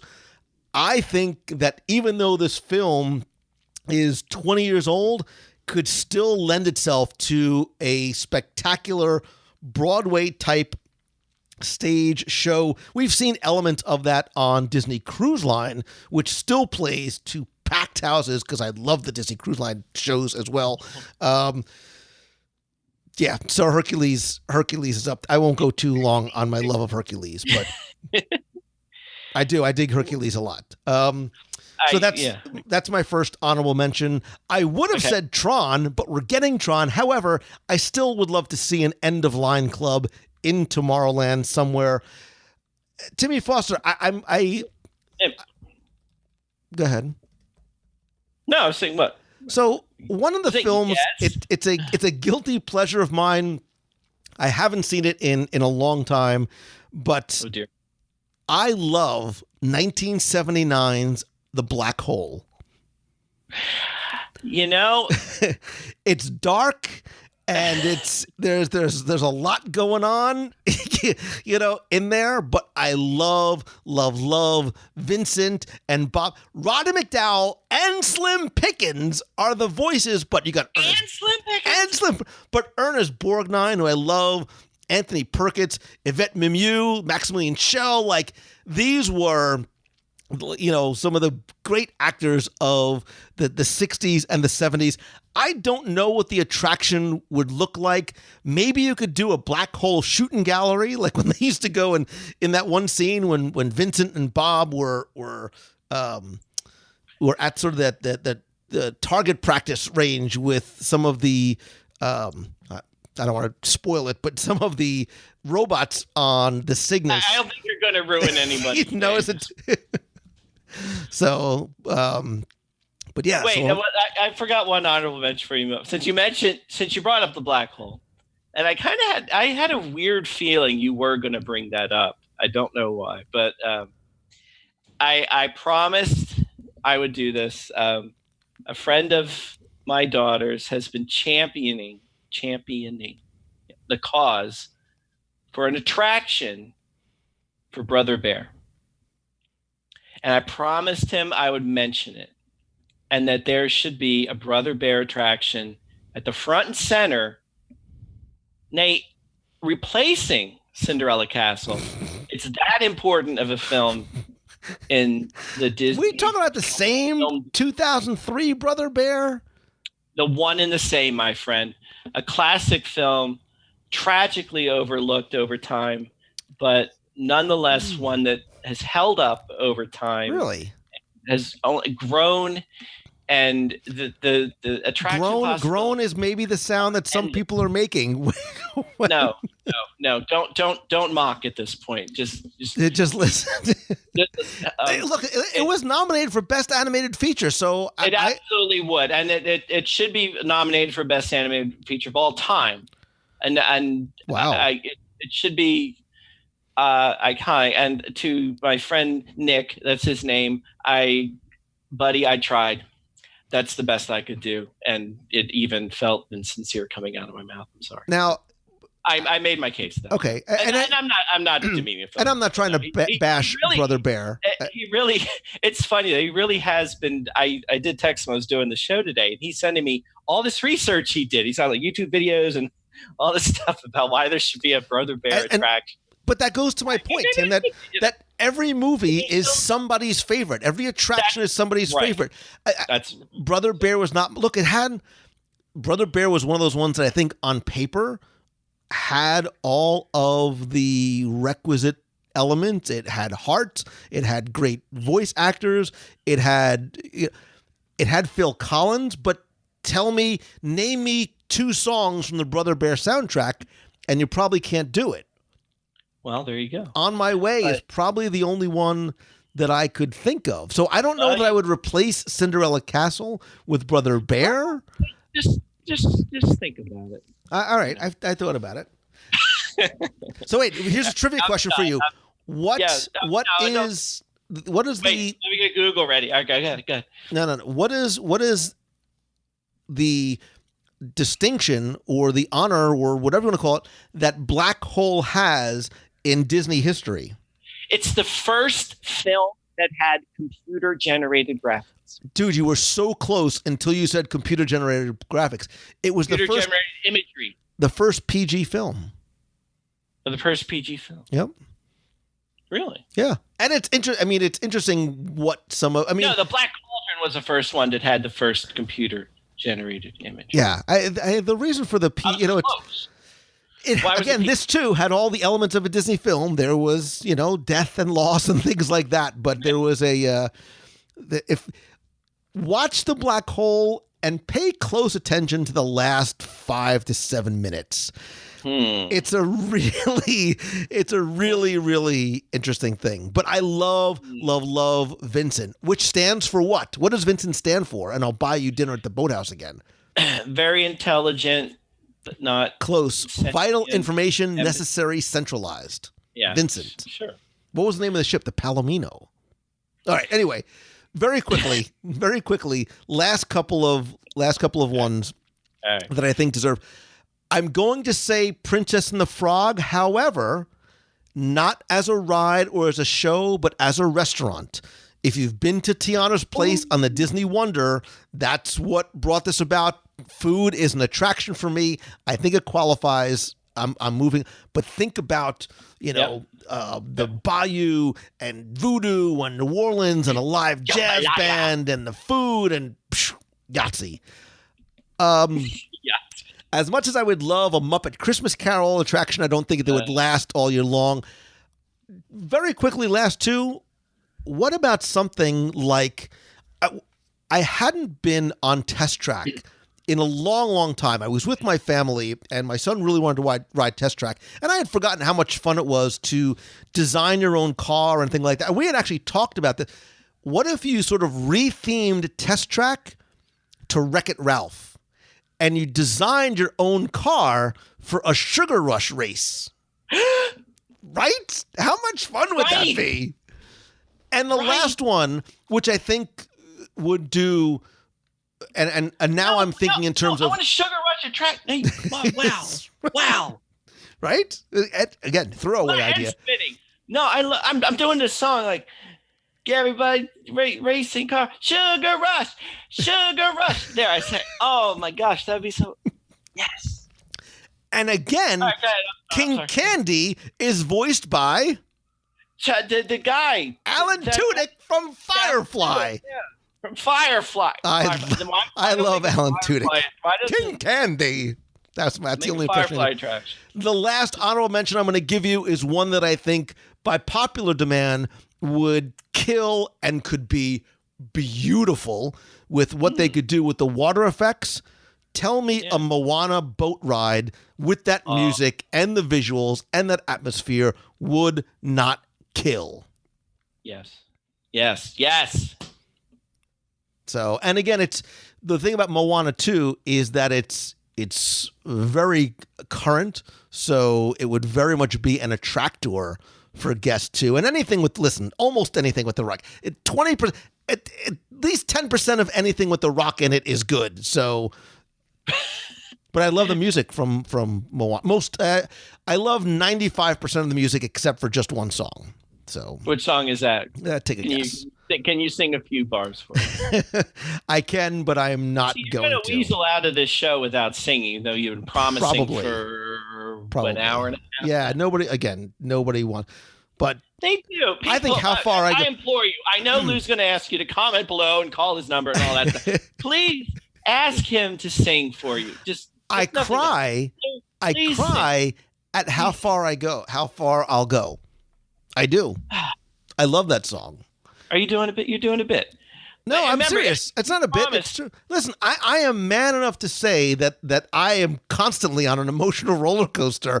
And Disney, look, man, that's what Disney does. That's why we're here. That's why we're talking about it, is because we love the ride that Disney takes us on with these films, the ups and the downs and the laughter and the tears, and the films that are the ones that are so dear to our hearts. Another quick reference to a film there. The ones that are near and dear to our hearts are the ones that do that, right? And the ones that we would love to have attractions, not just living out Star Wars and Galaxy's Edge or riding a Banshee in Pandora, but okay, maybe I'm not talking about things like Old Yeller or the Cat from Outer Space or a hot lead and cold feet attraction. That I would love. But that darn cat's fun and fancy free. But that's what we would love, right? We would love to be able to be taken. And I think this does. It goes back to Walt and his original ideas for Disneyland of taking that two-dimensional experience on screen and letting us step foot inside of those lands and those worlds and those stories and those characters that we love so much and I think mean so much to us. A lot of the characters that we mention, whether it's Mary Poppins or Bing Bong or, I'm trying to think who else is on your list, or Wall-E, right? We love those characters and we want to be immersed in their stories. Look, Pinocchio came out in 1940. Go to Disneyland and look at the line for Pinocchio. I can't do the math, but it's like 80 years later, right? Nearly 80 years later, because of how that film makes us feel, how these films make us feel. So Peter Pan today. Listen, Peter Pan still has some of the longest lines, right? Yeah, that's the point. I think, the one thing that's as you were talking, it occurred to me, like we're talking about all these films and the attractions, and we tried to play Imagineer and dabble into whether it be a roller coaster, or a water ride, or a dark ride, or whatever. But I think the commonality that all of this had, like however the attraction, what it was, whether it was a roller coaster, a flume, a dark ride, whatever it was, the story is what I think made us think of each one of these ones on our list. It wasn't that this would be a cool roller coaster because it's gonna, we could do 3 corkscrews and 2 loops and all that kind of stuff. This was a film that had such a great story and characters and songs that you could bring that to life in an attraction, and that attraction would be the quintessential just classic Disney attraction, like they all are. And we talked about how they're not just attractions. They're not just rides, they're attractions, and there's stories and songs and characters. And I think that's what this whole list had in common. It was about the story. And how it is, and that's what it comes down to. It's great stories with exceptional storytelling. You can have a great story, but if it's not told the right way, it won't have the same impact and effect. Tim and I gave you our top 20-something list. We want to hear from you. what is your top Disney or favorite Disney movie that should be made into an attraction? We are giving you all the space and all the budget that you need, as well as a forum to let us know. Go to the Box People group on Facebook. So go to wdwradio.com/community. That will take you to the Box People group there. Let's have the conversation there. You can call the voicemail if typing isn't your thing. Call the voicemail at 407-900-9391. Tell us your story of what film. Look, if it's The Littlest Outlaw or Westward Ho! The Wagons or Johnny Tremaine, I don't care. I want to hear what movie you think, I'm trying to go obscura here, should be made into an attraction. And then while you're waiting for the next episode, be sure and go to celebrationspress.com and subscribe to Celebrations Magazine. That's where little Timmy Foster and his team of writers tell and share exceptional stories. Guess what, Lou? Oh, boy. It's Tim, it's funny. It's so natural how you do that. But I know. I'm so good at this. We have a new book, Lou. You got to stop trying so hard. No, I do want to let everybody, and I'll send you a link because we just released this. Why don't you send me a book instead? I do send you. Well, wait. Yeah, I guess I owe you some stuff. No, we have a new book. It's another coffee table collector's book, inspired by Illuminations, but we decided to take it further, and it's about many nighttime Walt Disney shows that have since gone and we miss them terribly. So it's not only about Illuminations, it's about Osborne Family Lights, about Main Street Electrical Parade, Spectrum Magic, full of beautiful pictures and lots of text. So we just started pre-selling it. Lou, I'll send you a link for it so you can share it with your people. But more importantly, though, Lou, I wanted to take this time, since I have the stage all to myself, spotlight on me, a little reverb on my voice. Thank you very much. I want to publicly thank you, Lou Mongello, for taking me to the boathouse for lunch while I was down there. So everybody, you can stop. I know there's been a campaign of angry letters and phone calls. And Lou, why haven't you taken little Timmy Foster like you promised? But was it everything you dreamed of? No, it was more. It was spectacular. No, in all fairness, it was everything you said. It was spectacular. We had a great time. Got to meet the chef, courtesy of you. Very nice. Not only the food, the view, the people, the whole experience was absolutely fantastic. And so now I didn't need convincing, but I'm now as big of not as big of a boathouse fan as you. There's nobody as big as a boathouse fan as you, but definitely everything you said it was, and so everybody can stop chastising Lou for not living up to his promises, because he did. And it was very nice. Okay, we will definitely do it. Like they say in one of my favorite Disney films, when can we do this again? We will do it again very soon. There are many, many more top 10s to be had. And if you have a suggestion for a top 10, email me, call me, message me, write me, smoke signal you, however way you want to get it to me. I certainly would love to take your suggestions and turn it into a top 10. And now I just have Alan Tudyk's voice over. Alan Tudyk was in a ton of Disney movies, by the way, including the most recent live-action remake of Aladdin. He's Iago. But he was Knowsmore in Ralph Breaks the Internet. He was in Deadpool 2. He was K2SO in Rogue One. He was Hey Hey in Moana.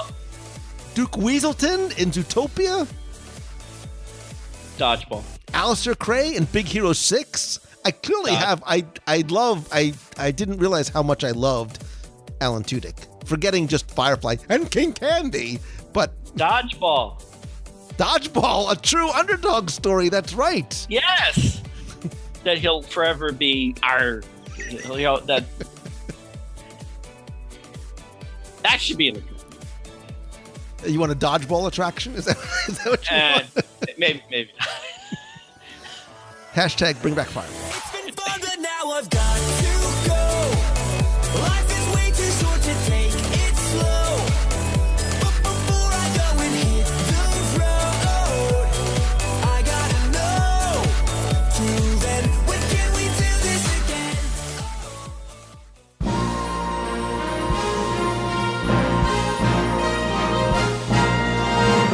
It's time for our Walt Disney World Trivia Question of the Week, where I invite you to test your knowledge of Walt Disney World's history or see how well you pay attention to the details, sometimes in what you see or hear or taste in the parks. And if you think you know the answer, you can enter via our form for a chance to win a Disney Prize package. Of course, before we get to this week's question, we're going to go back, review last week's, and select our winner. So last week I asked you to tell me what company currently sponsors Magic Kingdom's Happily Ever After fireworks nighttime cavalcade spectacular of fireworks.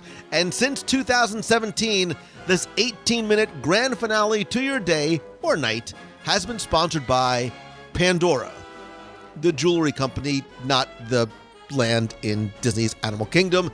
Anyway, I took all of the correct entries, randomly selected one, and again, last week you were playing for all 7 of my virtual audio walking tours of the secrets and stories of the Magic Kingdom, my 102 Ways to Save Money for an at Walt Disney World book, both of which, by the way, still available on the WDW Radio shop and in iTunes, a WDW Radio vinyl sticker for your car, your wall, laptop, or mirror, and a WDW Radio pop socket for your phone. And you know what? I'm going to actually throw in a t-shirt just for fun anyway, just because. So last week's winner, randomly selected, is Rob Kendall. So Rob, I have your shirt size, I've got your mailing address, I'm going to send your prize package out to you right away. But if you played last week and didn't win, that's okay, because here's your next chance to enter in this week's Walt Disney World Trivia Challenge.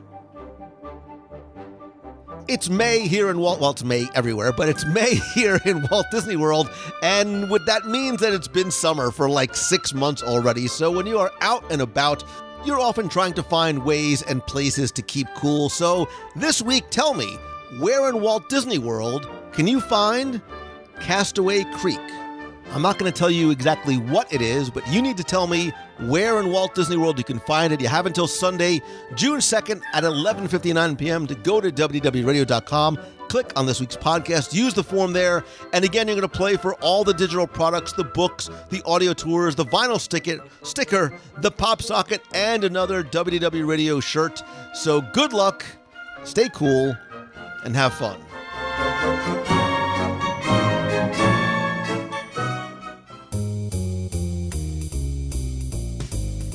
That's going to do it for this week's show. Thank you so very much for taking the time to tune in this and every week. Don't forget to share your idea for what Disney movie should be made into a Disney Parks attraction by joining the community and conversation over at WDWRadio.com/community. That will take you to our Box People group over on Facebook. Come by, grab a snack, introduce yourself, and be part of the conversation. Thanks, as always, to all of the new and longtime members going back to February of 2015 of our WDW Radio Nation family. I sincerely want to thank you for your love and your support and your friendship and your help. You help make the show possible. I want to thank some new and longtime members like Audrey K. Kirk, Chrisanne Vigliotti, Jean Pisecki, Erica Bennett, Mark Jones, John Jones, and Trip Jacobs. If you want to find out how you can not only help the show, but get exclusive rewards every month, including scavenger hunts, we have a private Facebook group, custom Magic Band covers, logo gear, t-shirts, monthly care packages from Walt Disney World, exclusive live video group calls, plus early access to special events. You can visit WDWRadio.com/support. Of course, it is completely optional, but it's a great way for you to not only help the show and help the Make-A-Wish Foundation of America, as a portion of your contribution does go to our Dream Team project and directly to Make-A-Wish. Again, to find out more, visit WDWRadio.com/support. I'd also love to connect with you on social. The best places are on Instagram. I am at Lou Mongello. The WDW Radio Box People group is WDWRadio.com/community. Don't forget to like our Facebook page. And if you want to connect with me on LinkedIn, I'm also at Lou Mongello there as well. If you have a question you would like me to answer on the show, you can email me, lou@wdwradio.com. If you want to be heard on the air, you can call the voicemail at 407-900-9391. That's 407-900-WDW1 with a question, a comment about this week's show, or just a hello from the parks. And of course, as much as I love connecting with and talking with you online, nothing beats a handshake and a hug. It's why I continue to do Meets of the Month every month in Walt Disney World. June's meet of the month is most likely going to be the weekend of June 22nd. Stay tuned to our events page over on Facebook. You can visit wdwradio.com/events. There you'll not only find out about meets of the month, but other special events, including we have one spot left for our October trip to Japan. Just a few spots left for our cruise out of New Orleans on the Disney Wonder in February 2020. Lots more coming your way as well. Also stay tuned for other on-the-road meetups and get-togethers as I travel to speak at events and conferences. And if I can maybe come to speak at your event or your conference or to your business, visit LouMangello.com. More importantly, if I can work with you either one-on-one, small group mentoring, or at my Momentum Weekend Workshop here in Walt Disney World this September, I want to help you turn what you love into what you do and your passion into your profession. You can visit LouMangello.com. Now, I mentioned at the top of the show that I'll be visiting Galaxy's Edge in Disneyland this week, Wednesday and Thursday, so stay tuned for live coverage from Galaxy's Edge, from the Black Spire Outpost, from Batuu, not just on the Box People group on Facebook, but make sure you follow me on Instagram as well. I'll be sharing what I can, when I can, and certainly when I get back, I'll have a lot to talk about from our first look inside the Black Spire Outpost. But again, this week, primarily stay tuned to Instagram and the Box People group on Facebook. Thanks as always, not only to little Timmy Foster, but Becky Menken and the entire team over at Mousefan Travel. They're my recommended travel provider because it's who I've used personally for more than 10 years. And more importantly, it's who I trust to help you plan your next vacation, whether you're going to World, Land, Cruise Line, Adventures by Disney, Aulani, or anywhere on the planet. The incredible level of personal service and attention that you get, all at no cost to you, is just a few of the reasons why I use and love and recommend them. You can visit them over at mousefantravel.com. And as always, my friend, and I promise you that whether we have met yet or not, we are friends. All I ask is that if you like the show, please let others know about it. Tweet out that you're listening, share it over on Facebook. That is how our community and family grows, and more importantly, grows organically and the right way. And if you can, take just 30 seconds to rate and review the show over on iTunes. It's incredibly helpful. I want to thank some recent reviewers like Chuck from Wisconsin, who said, "This is a great first trip research tool. This is just a very well done podcast, especially for a first time trip to Walt Disney World. Excellent entertainment, and you learn quite a bit.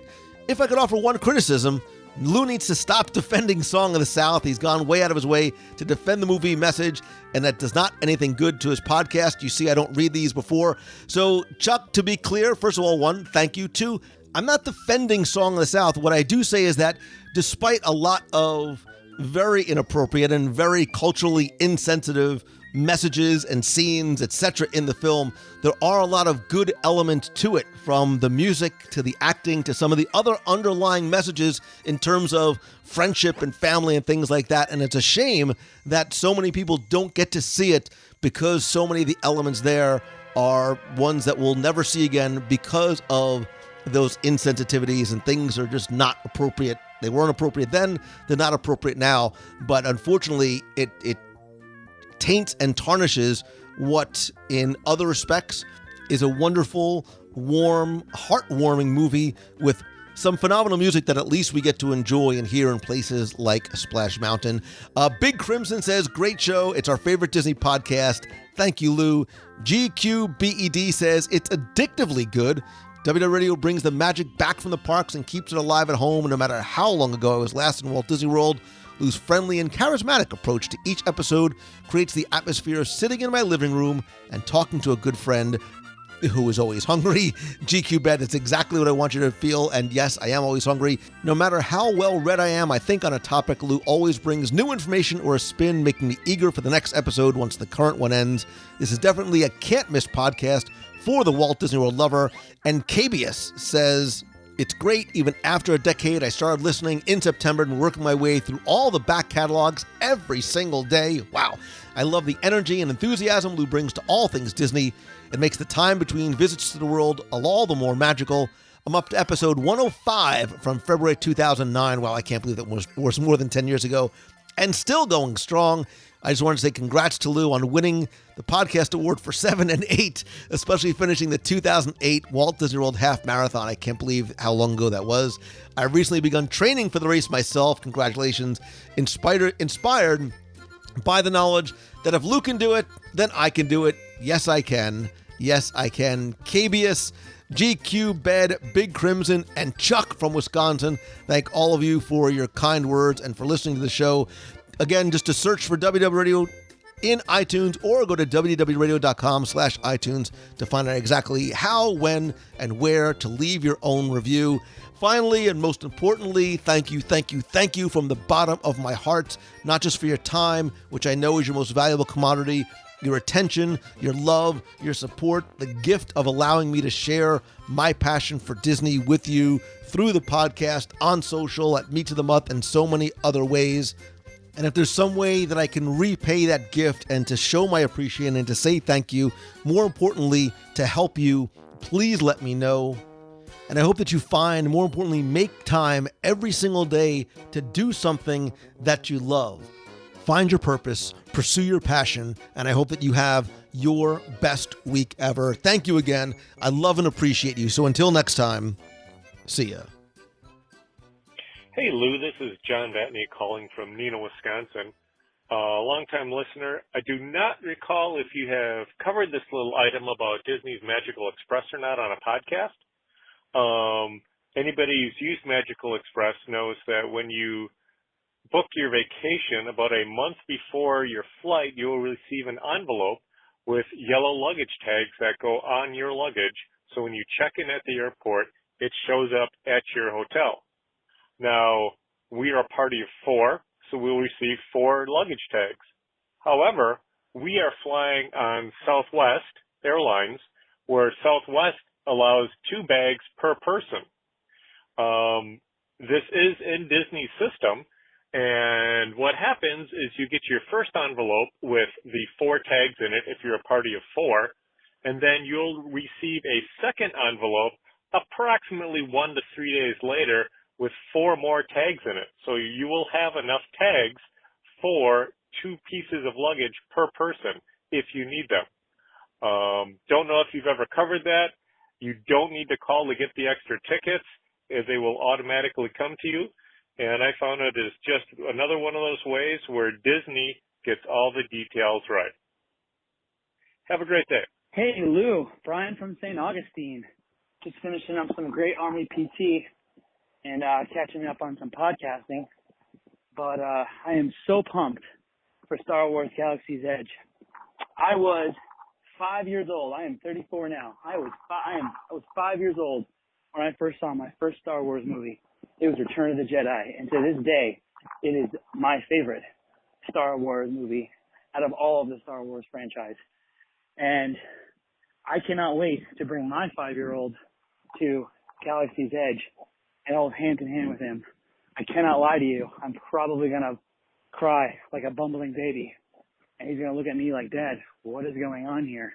And then maybe later on in his life, he'll be able to recognize why dear old Dad is crying having that moment with him. But I am so pumped in August to go to Star Wars Galaxy's Edge. It is going to be incredible. Thank you for so much going into such detail on what everything is going to be taking place in these parks. And hopefully we'll be able to see this hotel and be able to stay there when that comes out. And once again, on the caveat, the retro Disney Marathon stuff just came out. I'm signed up for that coming up in January, which all the merchandise looks amazing already, just as far as the shirt detail. So can't wait to see you there also. Have a great day. Have a very safe Memorial weekend. All of us veterans know it's not just a barbecue weekend, so please have just a very safe and remembrance weekend. Talk to you later, brother. Bye-bye. Hi, Lou. This is Lori Tucker from Martinsburg, West Virginia. I've been kind of all over the place recently, and we saw you in Latrobe, PA last year and really enjoyed meeting you, so thank you for that. I just finished listening to your episode with Jim Corcus, and I think about the many memories that I have at Walt Disney World but the history of Walt Disney World, and it brings back a lot of emotion and feeling for me. And I think about being a little girl in a cold home situation. I won't go into details with that, but there will be times as a little girl that I didn't even realize that Walt Disney World was not still living. He was very alive to me, and the wonderful world of Disney on television was very alive to me. But the healing that it gave me emotionally on those times where, as a little girl, that I might be having a hard day or a hard time, I would think about the most magical place on earth, and I would think about Mr. Disney and how he just really presented this place that was just magical and perfect, and I would think about that and wonder and just wish to be there. And so this man, even from the grave, was such a healer, and it was just wonderful for me to be able to think about what it must be like to go there. So, kids, I think today probably even think about that. I think about the kiddos having cancer and the memories that they think about building there at Walt Disney World and the chances that they get to have to go there, and how wonderful it must be for them to imagine that trip that they get to have and share. And I thank you so much for working with those kiddos with cancer and helping them to have an experience that gives them some hope and joy. But my first time I got to go to Disney World was on my mom and my stepdad's honeymoon. My mom and dad got married and eloped and took my dad's mom and me and my best friend Sue, and we got in the back of the Cutlass and drove down to Florida, and it was a marvelous trip, and I got to experience the magic of Walt Disney World for the first time. And the memories that I have of all of those the first time driving the car on the Speedway, the first time getting on the TTA, the first time walking down Main Street, it made me think I would love to have you do a show about your first time at Walt Disney World and others' first times at Walt Disney World and all of those memories. I love sharing those first times with my family, with my husband, and with my sons when they were four-year-old twins. And the first time I took my granddaughter, and now the first time I'm going to take my newest.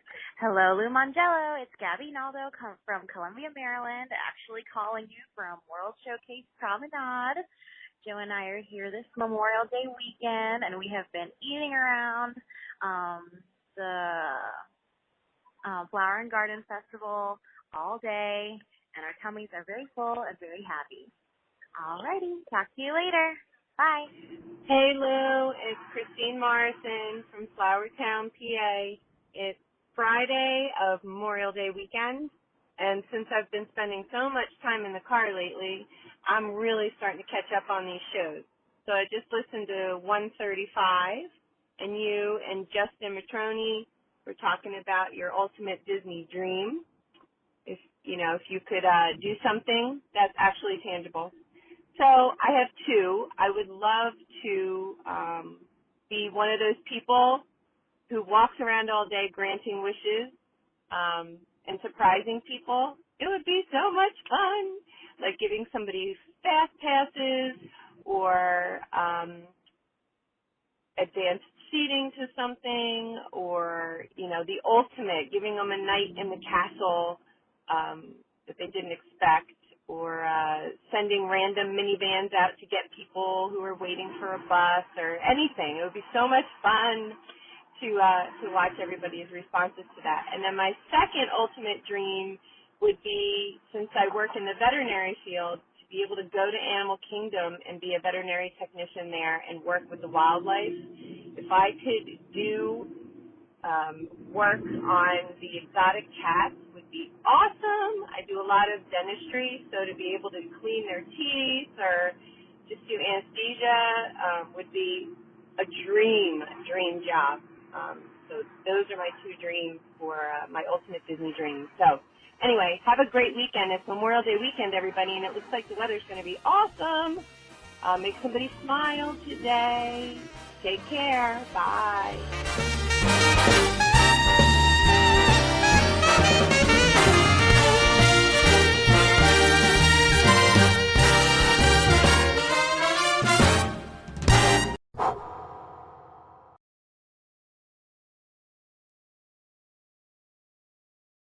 Milk my duds! It's Wreck-It Ralph! Yeah? Who are you, the guy that makes the donuts? Please, no. I'm King Candy. I see you're a fan of pink. Salmon. Salmon, that's obviously Sam. What are you doing here? Look, your candiness, this is just a big misunderstanding.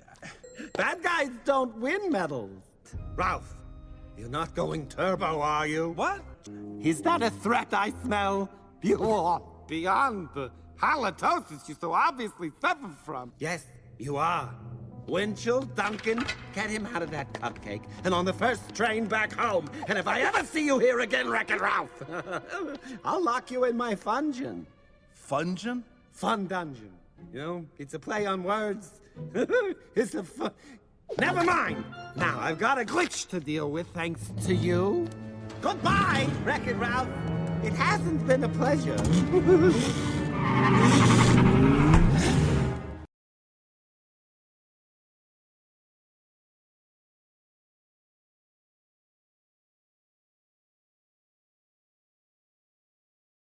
There was Mermaid Minnie. Met her down in Madagascar. She would kiss me anytime that I would ask her. Then one evening, her flame of love blew out. Blow me down and pick me up. She swapped me for a trout. Got a whale of a tale to tell your lad.